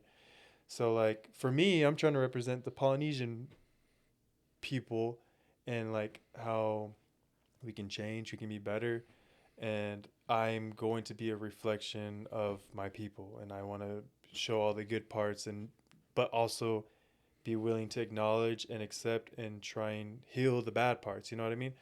And that's one part, one niche in all of the world. I'm not going to capture everyone's attention trying to uplift the Black and Polynesian people. Yeah. That's only, a certain percentage. So it's like, even then, there's going to be people who see me and be like, is he being for real? You know what I'm saying? Yeah. Leave room for them. For real. But no, see, I just be rambling sometimes. But I That's feel like it okay. makes people feel safe to talk. Yeah. And I've accepted that I'm a rambler. I I'm a had I'm a a yapper. question, but I forgot. See, look, I'm sorry. No, this was before I was. Um, I really enjoyed the subjects that we talked about and um, shedding some light on my personal experiences. I think, like always, like it's different and difficult when it comes to like yourself. Um, you know, putting it out there and being transparent, And but vulnerable. and vulnerable. But Vulnerable is the harder word. Like you can yeah, always be transparent, but like trying to show the ugly parts of us yeah, ourselves or like or yeah, the imperfect. yeah. Ugly is the wrong word. Scratch Hey, that. hey. I mean that can be viewed as Yeah, that. that's facts. But like the imperfect parts, it's very scary to show people the imperfect parts of yourselves, the parts you're not even comfortable or confident in, and hope that you're accepted. And that's where that not caring has to come in because it's like, I want to show people those things, but you can't care. You can't care if everyone's like, ah, bro's gay for that. That'll hurt. You know what I always thought about Not when gay. I. Gay is the wrong word, especially nowadays. Oh Gay yeah, is not a negative let's take that out of word. our content. Yeah, for real. That You're is gonna get heat for that. yeah, for real. That is I lost my train of thought. Go ahead. But I always thought about this at my older age, like when on Saturdays after Grandpa's jobs, we would go garage sailing, Hmm. and he would buy us clothes to wear to school Hmm. from the garage sales, And sometimes they were nice, and then sometimes they weren't. I used to hide them, but now it's like, man, I would take all that bad negative thinking errors back and allow him to take me one more time to a garage sale. I'll wear all those clothes and Yeah. show it out, the things you think about when you're older. Just to enjoy the Yeah, moment. the moment and be grateful, be actually grateful for it because there were a lot of times where we weren't, where I wasn't. That goes back to like how fast life happens. Like life is Yeah. fleeting, man. And it's like by the time you're willing and able to enjoy and accept the present moment, it's already gone. Yeah. And I think I I really feel like I'm in a good place where I am present. I enjoy my life and I want it to be better, but I'm grateful for where I'm at. Like I always want to push to To be reach better. to Yeah. reach and be better, but not to get money, but just to enjoy life. Like wow, I'm enjoying life so much right now with the awareness I have, with the empathy I have or I feel like I have, and I want to continue to have all these good feelings. You know, you can't just take all the good and Not the bad. not know that there's gonna be bad, right? But Yeah. like, I I also liked what you said earlier. That you want knowledge and you want to gain the knowledge, but you don't want the knowledge to mislead you to where you forget you're human. So yeah, yeah, yeah, I like, like that. I really like that. and that's something I've learned recently with like emotions. Yeah. That like, man, like emotions and love and empathy are so important. It helps us live more present, more conscious, Mhm. and also to feel more. And when you become, or this is my experience, when you become more emotionally aware and accepting of both negative and positive, Mhm. you're able to enjoy more because the bad doesn't hurt as much and the good feels so much better. So Yeah. that's what I want for my followers. I want them to like see through my podcast that these are things you should be doing in your life. Like I don't want you to just be sitting like I hope it leads somewhere. I hope I make money from it. Whatever. But I really just hope people learn valuable lessons from me and people I'm talking to go and then enjoy and live better lives and be more loving. I I my I question was gonna is, say I was gonna say the tongue thing again, but I was like, no, I'm gonna stop at I. so how what was your take on the Charlie Kirk thing? Mm. Can't escape it, eh? No, I'm joking. That's tough. I talked to Pops and he surprised me with saying that he is a fan of Charlie Kirk. Yeah, he watched Yeah, him religiously. yeah, and I think I've had excuse me. Bless you. I think I've had so many different conversations that it's really helped me build a solid answer to that question. So my take on the Charlie Kirk, I'll start with a basic answer and we'll go in from there so that you can like question or add to it. That I appreciate the good aspects of what came out of what he was trying to do, whether that was like freedom of speech, trying to, do something he wanted to do. Like there's good things in everything. At the end of the day, we can't escape that. Even bad people can do good things. And I'm not saying he's bad, but I'm just saying even bad or evil people can still do things that are perceived or even result in positive actions. And that's how I feel about Charlie Kirk in the way that I may not agree with him or the way he did things, but he was doing some good things. I'm not very well versed in what he did, but I can't deny that I don't know him enough to judge him and his character, but I think I just didn't enjoy the way he went about things. I think if my goal is to be an example of love, empathy, and understanding, and having hard talks, but keeping my humanity at the base of all of my conversations with people, whether it be about politics or religion Or or not? Yeah. or anything, right? Hmm. I feel like he wasn't like that.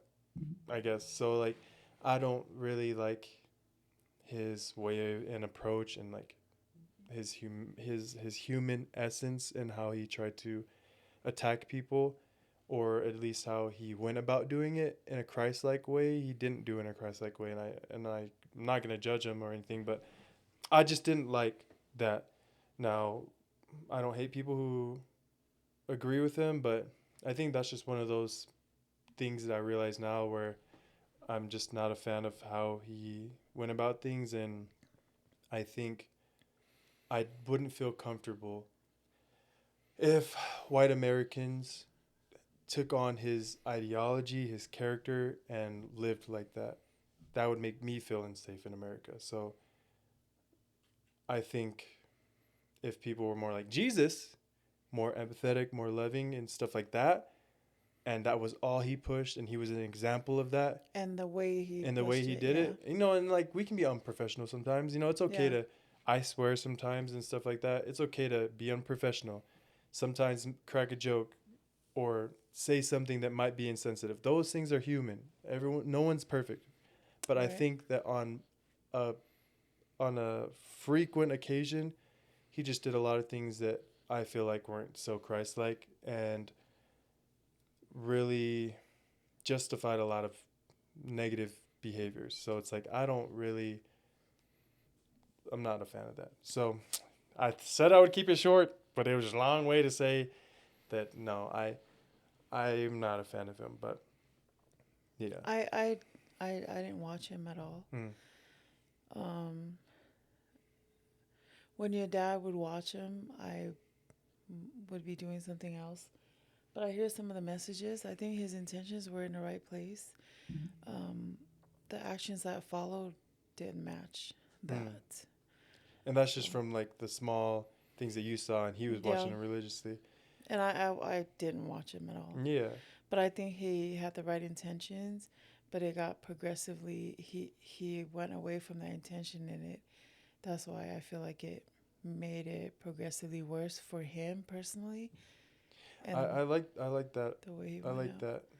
That was a lot better than what I said. I don't know what the hell I was saying, but that's what I was trying to say in essence. But no, yeah, like So I like how you say that. That's basically where it's like, hey, he could have had good intentions, but I do feel like he started going away from that yeah, and kind of went towards a non-empathetic way, and it's like, man, I don't like that. yeah, And that goes back to what I said. Like, I don't want to let my knowledge or my title or my yes, authority cloud my humanity and cloud my empathy for people. for others. Yeah, yeah. That's what I don't I yeah. I just saw after the whole thing happened. That's what I got from it. Hmm.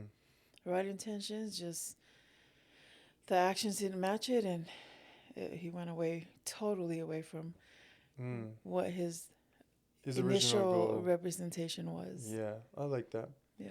And that's something that I'm really trying to be critical with myself when I do this podcast is like, I definitely try to make sure, like, if I got famous today, I wouldn't want people to feel uncomfortable criticizing me or telling me how they feel in a respectful and Yeah. loving way. Yeah. And I would want to be able to, maybe sometimes in the moment I might be hurt and defensive because I'm human. I'm not gonna be perfect. I'm not saying it or claiming that I am, but I would want to be able to take what they say and think about it, ponder on it, get back to you and stuff like Yeah. that. So I like that. That was a good question. I wasn't ready for you to ask that. I thought you was more about, sorry. I thought you was more about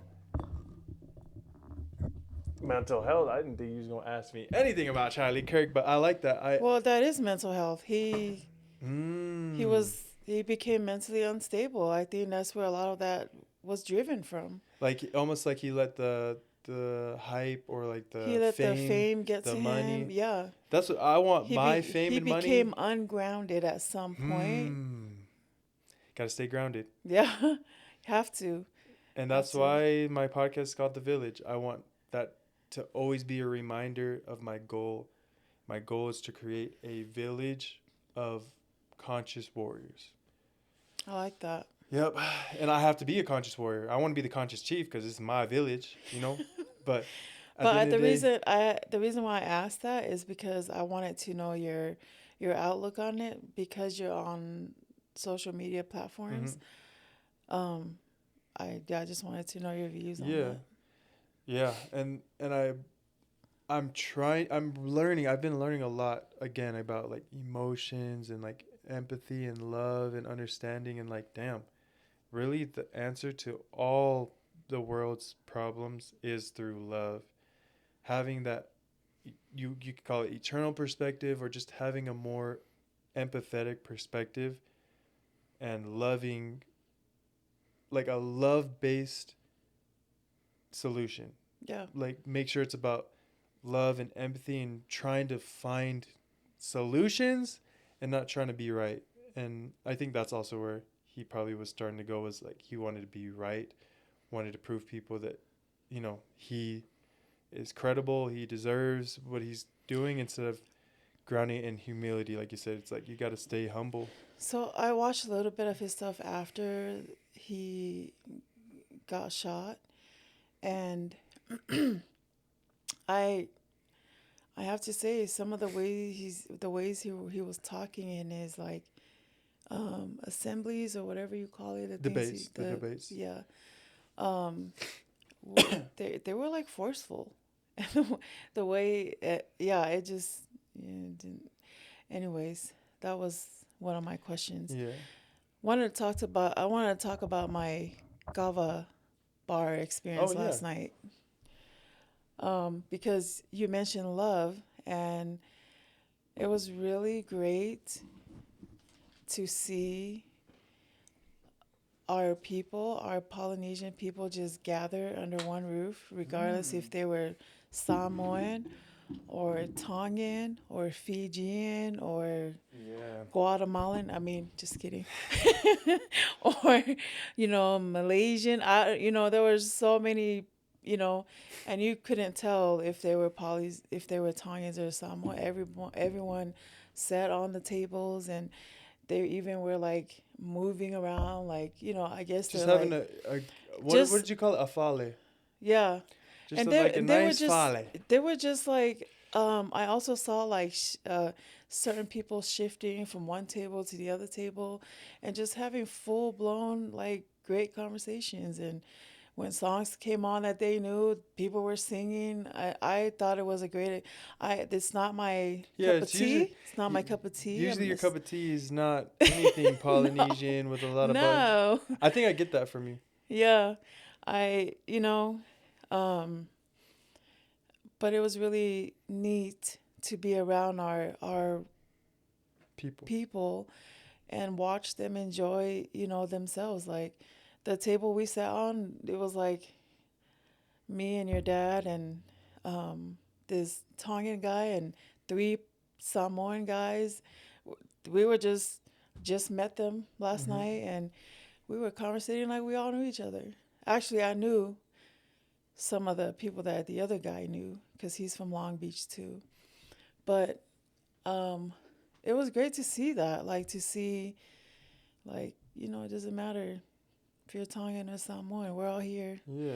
We're all striving. We're And I all think that's definitely getting better. I will say I that's one thing I can admit is that the Tongan Samoan beef is low key not like how it used to be, and it shouldn't have ever been beef in the first place. Like no, y'all are no, basically the same. like brothers in Yeah, terms of like Polynesian culture. Tongan Samoans are literally like the brothers in the Polynesian culture. yeah, it's Like y'all true. the same, just different islands. We're the same. We're the same. Yeah, yeah, yeah, yeah, yeah, yeah, yeah. Yeah, We're the same. you come from us. Yeah. Yeah, yeah, yeah, yeah. But no, like I do want to get your take on that. Hopefully, here, let me. That was a good stopping point. I just want to put this on the charger so that just in case if we don't finish on the dot, I can throw this one in there. Okay. Okay. But I wanted to ask something like that. Starting out would make me feel uncomfortable. Like seeing all the Polynesians. I'm pretty sure there probably wasn't no like Afakasi black Polynesians there. There were. Oh, there were. Hey, then I would have been fine. Maybe I don't know. I don't know where it comes from. I don't know why I feel like that. Maybe it's like a more of an issue of insecurity that I just developed on my own. I don't know where it comes from, but I do feel very less than around Polynesians. Hmm. And I think a lot of it comes from being around Polynesians. They do like to joke and stuff like that. And I got made fun of a lot for looking black and, being made fun of for color of my skin and stuff, and just like random Polynesian events, just like small things. It's like I can't put a finger on one comment that was said. I just know the energy, the like gossip vibe, and I know that kind of stuff. So it definitely wounded me as a kid. Now it's like I don't care, but I'd rather just avoid being uncomfortable. Have you ever thought about it that maybe they want it to be like you? Hmm. Nope. And I and the only reason why I challenge that is like, why would you want? Why? How could you want to be like something that you're willing to make fun of a lot? So I learned this, in the therapy realm, when someone makes fun of you, that's a reflection of how they feel about themselves. Hmm. And so they project that onto other people so other people can feel the same way. And so people don't see that of them. Hmm. Does that make sense? Hmm. Um, and I truly believe in that because everyone gets made fun of. Yeah. You know what I mean? And it's not even a racial thing, it's more of a personal thing, Yeah. when people make fun of other people. And And because I was the only one that looked different, so that they had something they could point at, you'd yeah, say? Oh. and y- you are a beautiful human being, son. And I have said that from the day you were born to now. And do you feel, I know you feel different now about it because you're older, but do you see your value now? Do you see the person that you are? Like, let's be honest here. When you were in high school, a lot of the things and a lot of people that made fun of you, even like they wanted to be Hmm. black, you know, because black was hip. Black Yeah. was hip hop, the representation of that and the music, the way people dress. Like Yeah. a lot of people out here wanted to be that. Yeah. You I know what I feel that, mean? especially polys. Yeah. They're the closest thing is in Utah to black. Yes. Nah, that I mean, that's funny. I've never considered that. So no, I never have. But oh, okay. Let's see. Hold up. 1 second.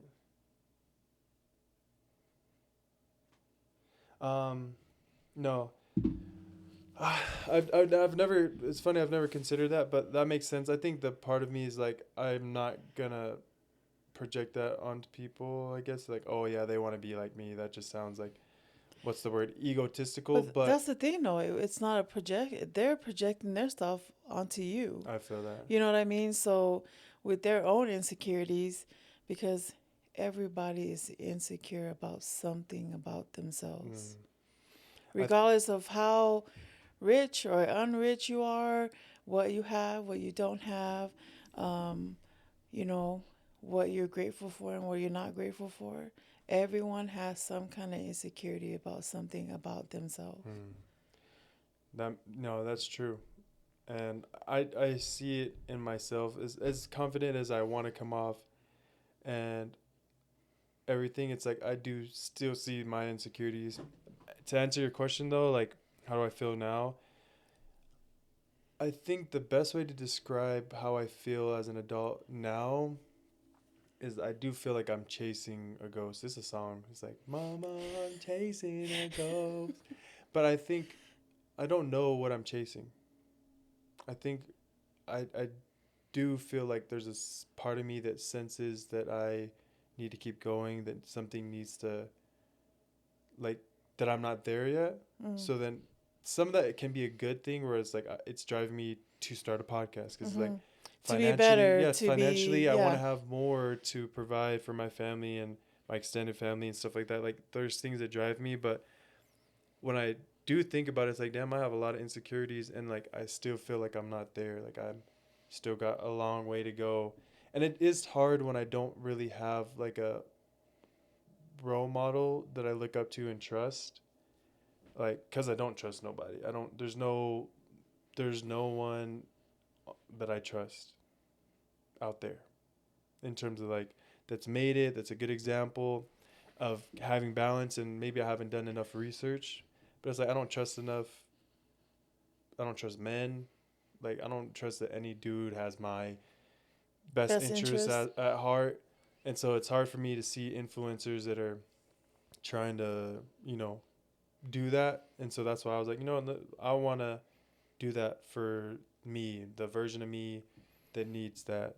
So that I think that's what I'm doing. I'm chasing the When you version of me that I want to see, or that I want it to see, to help me in my life, I guess. I don't even know if um that answered your question. you say you have a therapist, right? Yeah. Have you guys gone through the process of your inner child? No, I do couples therapy. I don't have like Oh, a personal therapist. We do couples therapy to work on just our relationship, small problems, and just like continue to work on them, talk about them, open up to help us. that makes But a sense. personal, no. Maybe it's also because I don't trust anyone to help me with that. But I think that's one thing that's nice about having trust in a relationship. Like, that's if that person is someone that also strives to be better and have good, healthy boundaries and isn't toxic, and you trust them, they can be a therapist. Like, I truly believe that your partner should be a healthy therapist for you. Maybe not all the time, but for me, I think Aubrey is enough of a therapist for me to work on myself, because she is really good at like asking me good questions that have helped me like grow, and that's why I'm on this emotional journey right now. Like talking about emotions is because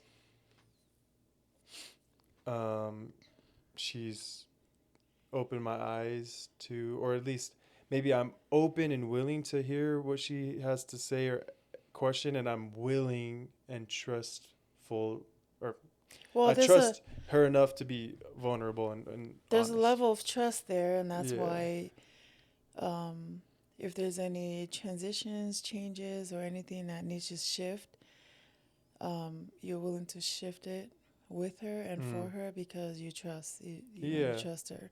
So that makes sense. The reason why I brought up the inner child thing is um, maybe you should heal the inner child so you're not having to feel like you're chasing. Mm. Nah, I can say that I need to work on that. Like, or that I can Because and I should. everyone has Yeah. has one. No, for real. I think I think it goes that's back to why. time. Like, our system isn't built for us to just be able to have time Yeah. to go and spend, and especially if you're in a relationship with kids and you have a full, like for me, I'm a father. I've I'm married with kids and I have a full-time job. I can make time, but it's just hard. Like, it's hard for me to put time in every week, and then like money and how much it's going to cost. Like, there's just a lot of things that fight against me working on myself. But you are though. This journey is working on yourself. That's true. Yeah. No, it is. And I see it. It's opened up a lot of, it's helped me even just notice walls that I have up within my own mind and heart about myself, like how I perceive myself, how I can perceive others. So like I've done a lot of healing, but no, there's still more healing to be had for sure. I mean, What about you though? yeah, You've been I working on your child, your, what is it called, yes, inner child? I mean, I yes, know it's called inner child. I was just yes, I do, and I think that's why I love what I do at work is because it helps me. It helps me keep that inner child safe, mm, and that's part of why I'm able to let go and forgive, and you know, the whole thing with grandma. I love her regardless of what happened. Um, I'm safe, yeah. and and she's a hurt person too. You Yeah. know, she didn't have really parents growing up. Yeah. So, um, you know, failed marriage and, you know, all the expectations of being a bishop's wife as at one point of their marriage, you know, all that stuff. Um, I I love her. I don't have a close relationship with her, but I love her and I've forgiven her. And I'm grateful for her and the things that she has done for me and for raising me. I don't I don't hold any hard feelings against her. That was part of my inner child I had to work on. You Yeah. know, a lot. Years. It took years, and moving to St. George helped out a lot with that. It helped me um, you know, it helped me like transition myself into a person that's more solid for myself and for people that are around me, and allowing Yeah. myself to grow. And the reason why I always mention, I talk to Hope a lot about this too, because the inner child is drives a lot of our things as adults. Yeah. You know what I mean? Like, as much as I don't like it, I have to embrace it. Like, you know, and be aware Yeah. and look at things different. You know, sometimes you gotta look at it, you know, from the side, upside down, you know, Yeah. sideways, No, you for know, real. to make the pieces fit so you can heal and you can feel better. And it's obviously an ongoing process. It's not something it's like, oh, it's a check off list and I'm done. Yeah. It's a ever evolving, ever improving type of thing.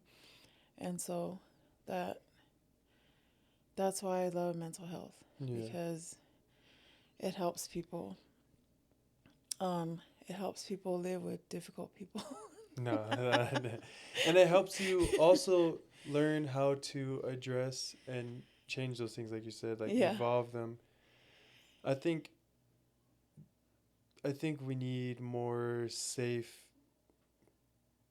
parents in the Polynesian culture. I Yes, think absolutely. I think that's the thing that one thing that I take from Safe parenting. yeah, that's one thing that I take from this conversation is that like it's okay to discipline your kids and discipline. I don't know how I feel about like physical discipline, like physical abuse, but kids need structure, they need discipline, and I think parents sometimes, especially in the Polynesian culture, parents focus too hard on discipline and like getting the reaction they want out of their kids instead of understanding the Oh yeah. emotional states of Oh their yeah. kids, like the inner work, you know? For sure. That Yeah. that is a very true statement, and I can attest to that for sure. And you Me know, too. going back to, you know, to grandpa, like he always, you know, would tell me like, you don't inflict pain on a child to please your needs. Mm.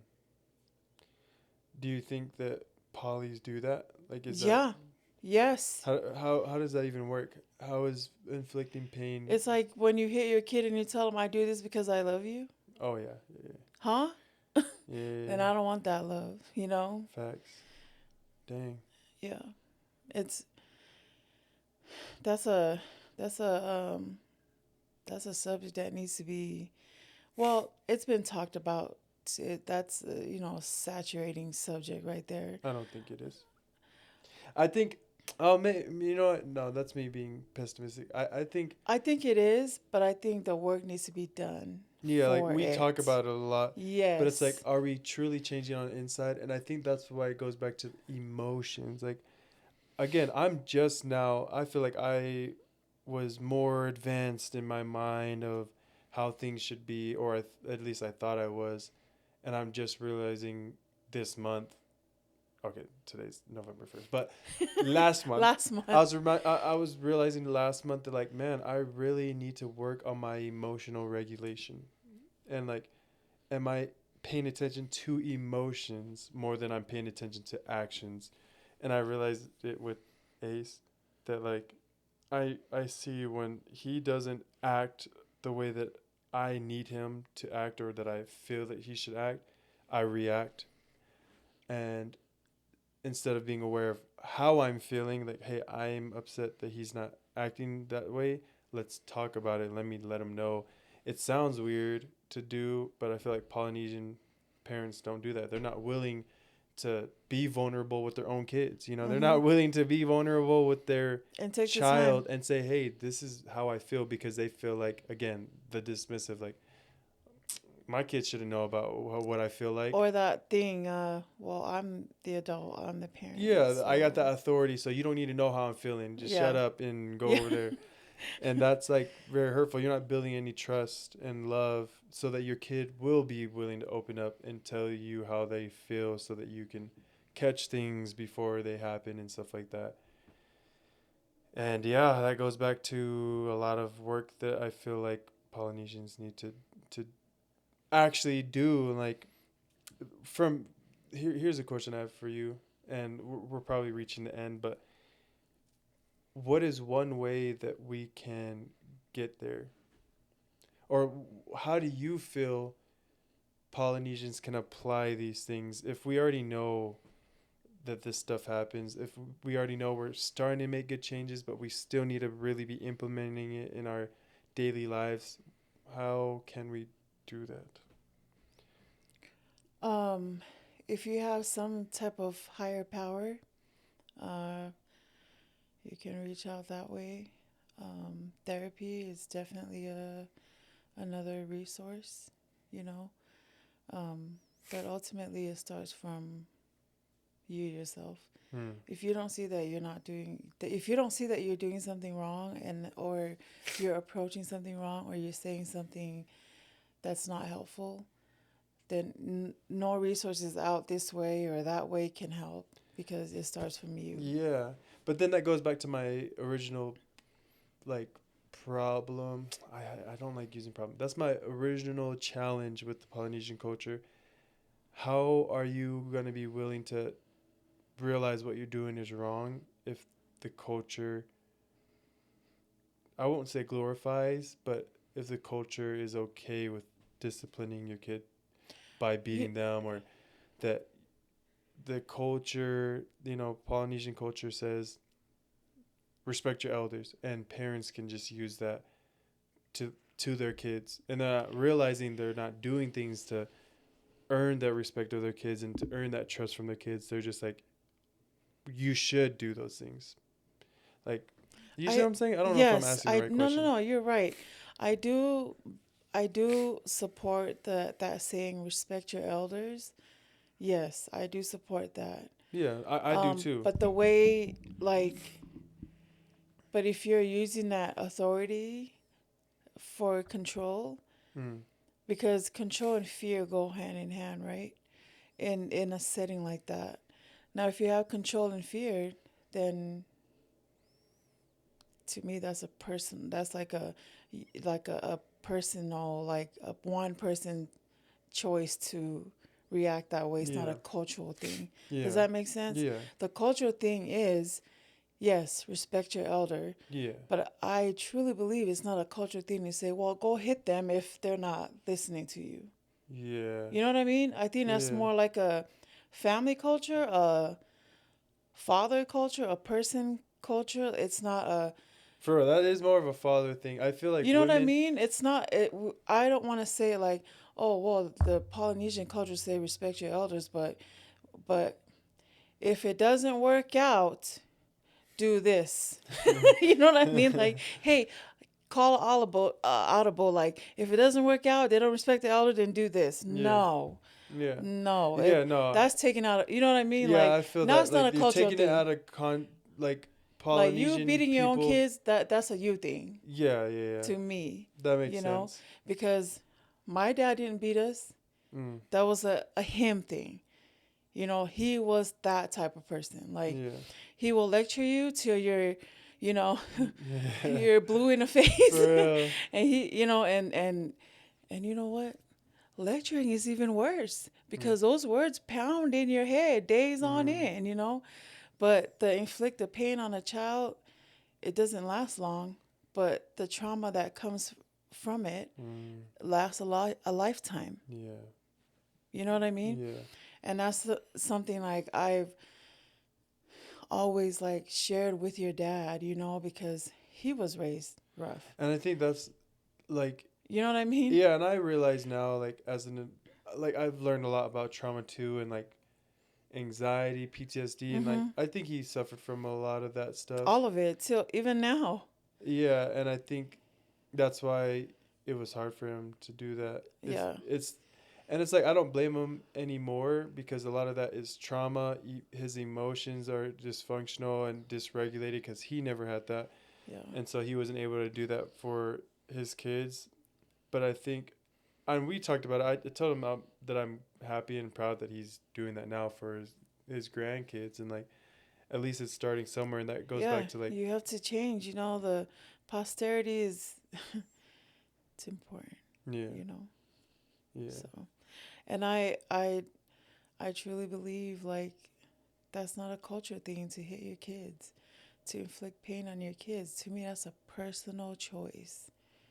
like, stop hiding behind the culture. The culture, like the Polynesian culture is love. And if there's any race out there that loves hard, it's the Polynesian people. That's why half of them are broke all the time, because They love too hard. they're loving too hard, Yeah. which is naturally the way we are, But to hit, all the abuse and all of the things, that's not a cultural thing. I think they hide behind that. People hide behind that. Like, oh, it's a culture that we Yeah, like beat our my kids. dad did this, so Yeah, so I'm gonna do it. That's the Yeah. only thing. No, that's not the only thing. Did you like being hit?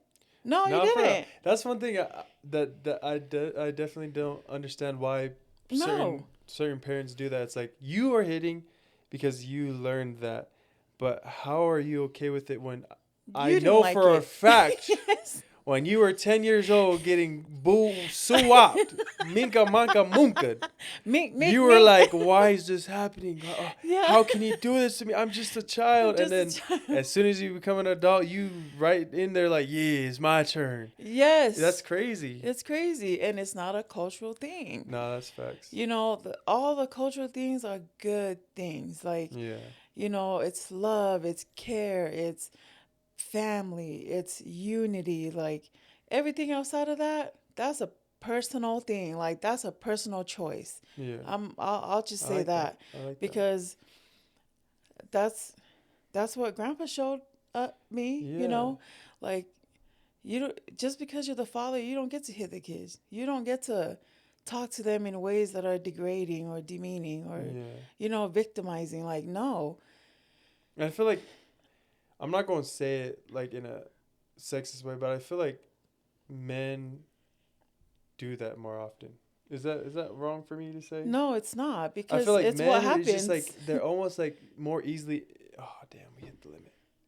And we've been so grateful to have lived around good men, in the wards that we were in, like No, facts. good men like that show you like, and your dad always tell me like, man, I want to be that kind of father. I want to be, and it's sad that he saw it now at his age at that time, but all he saw before was not that. Not that. Facts. It was everything opposite of that. Yeah. Well, how was that? How do you feel about that? I loved it. Now I know what your dad meant.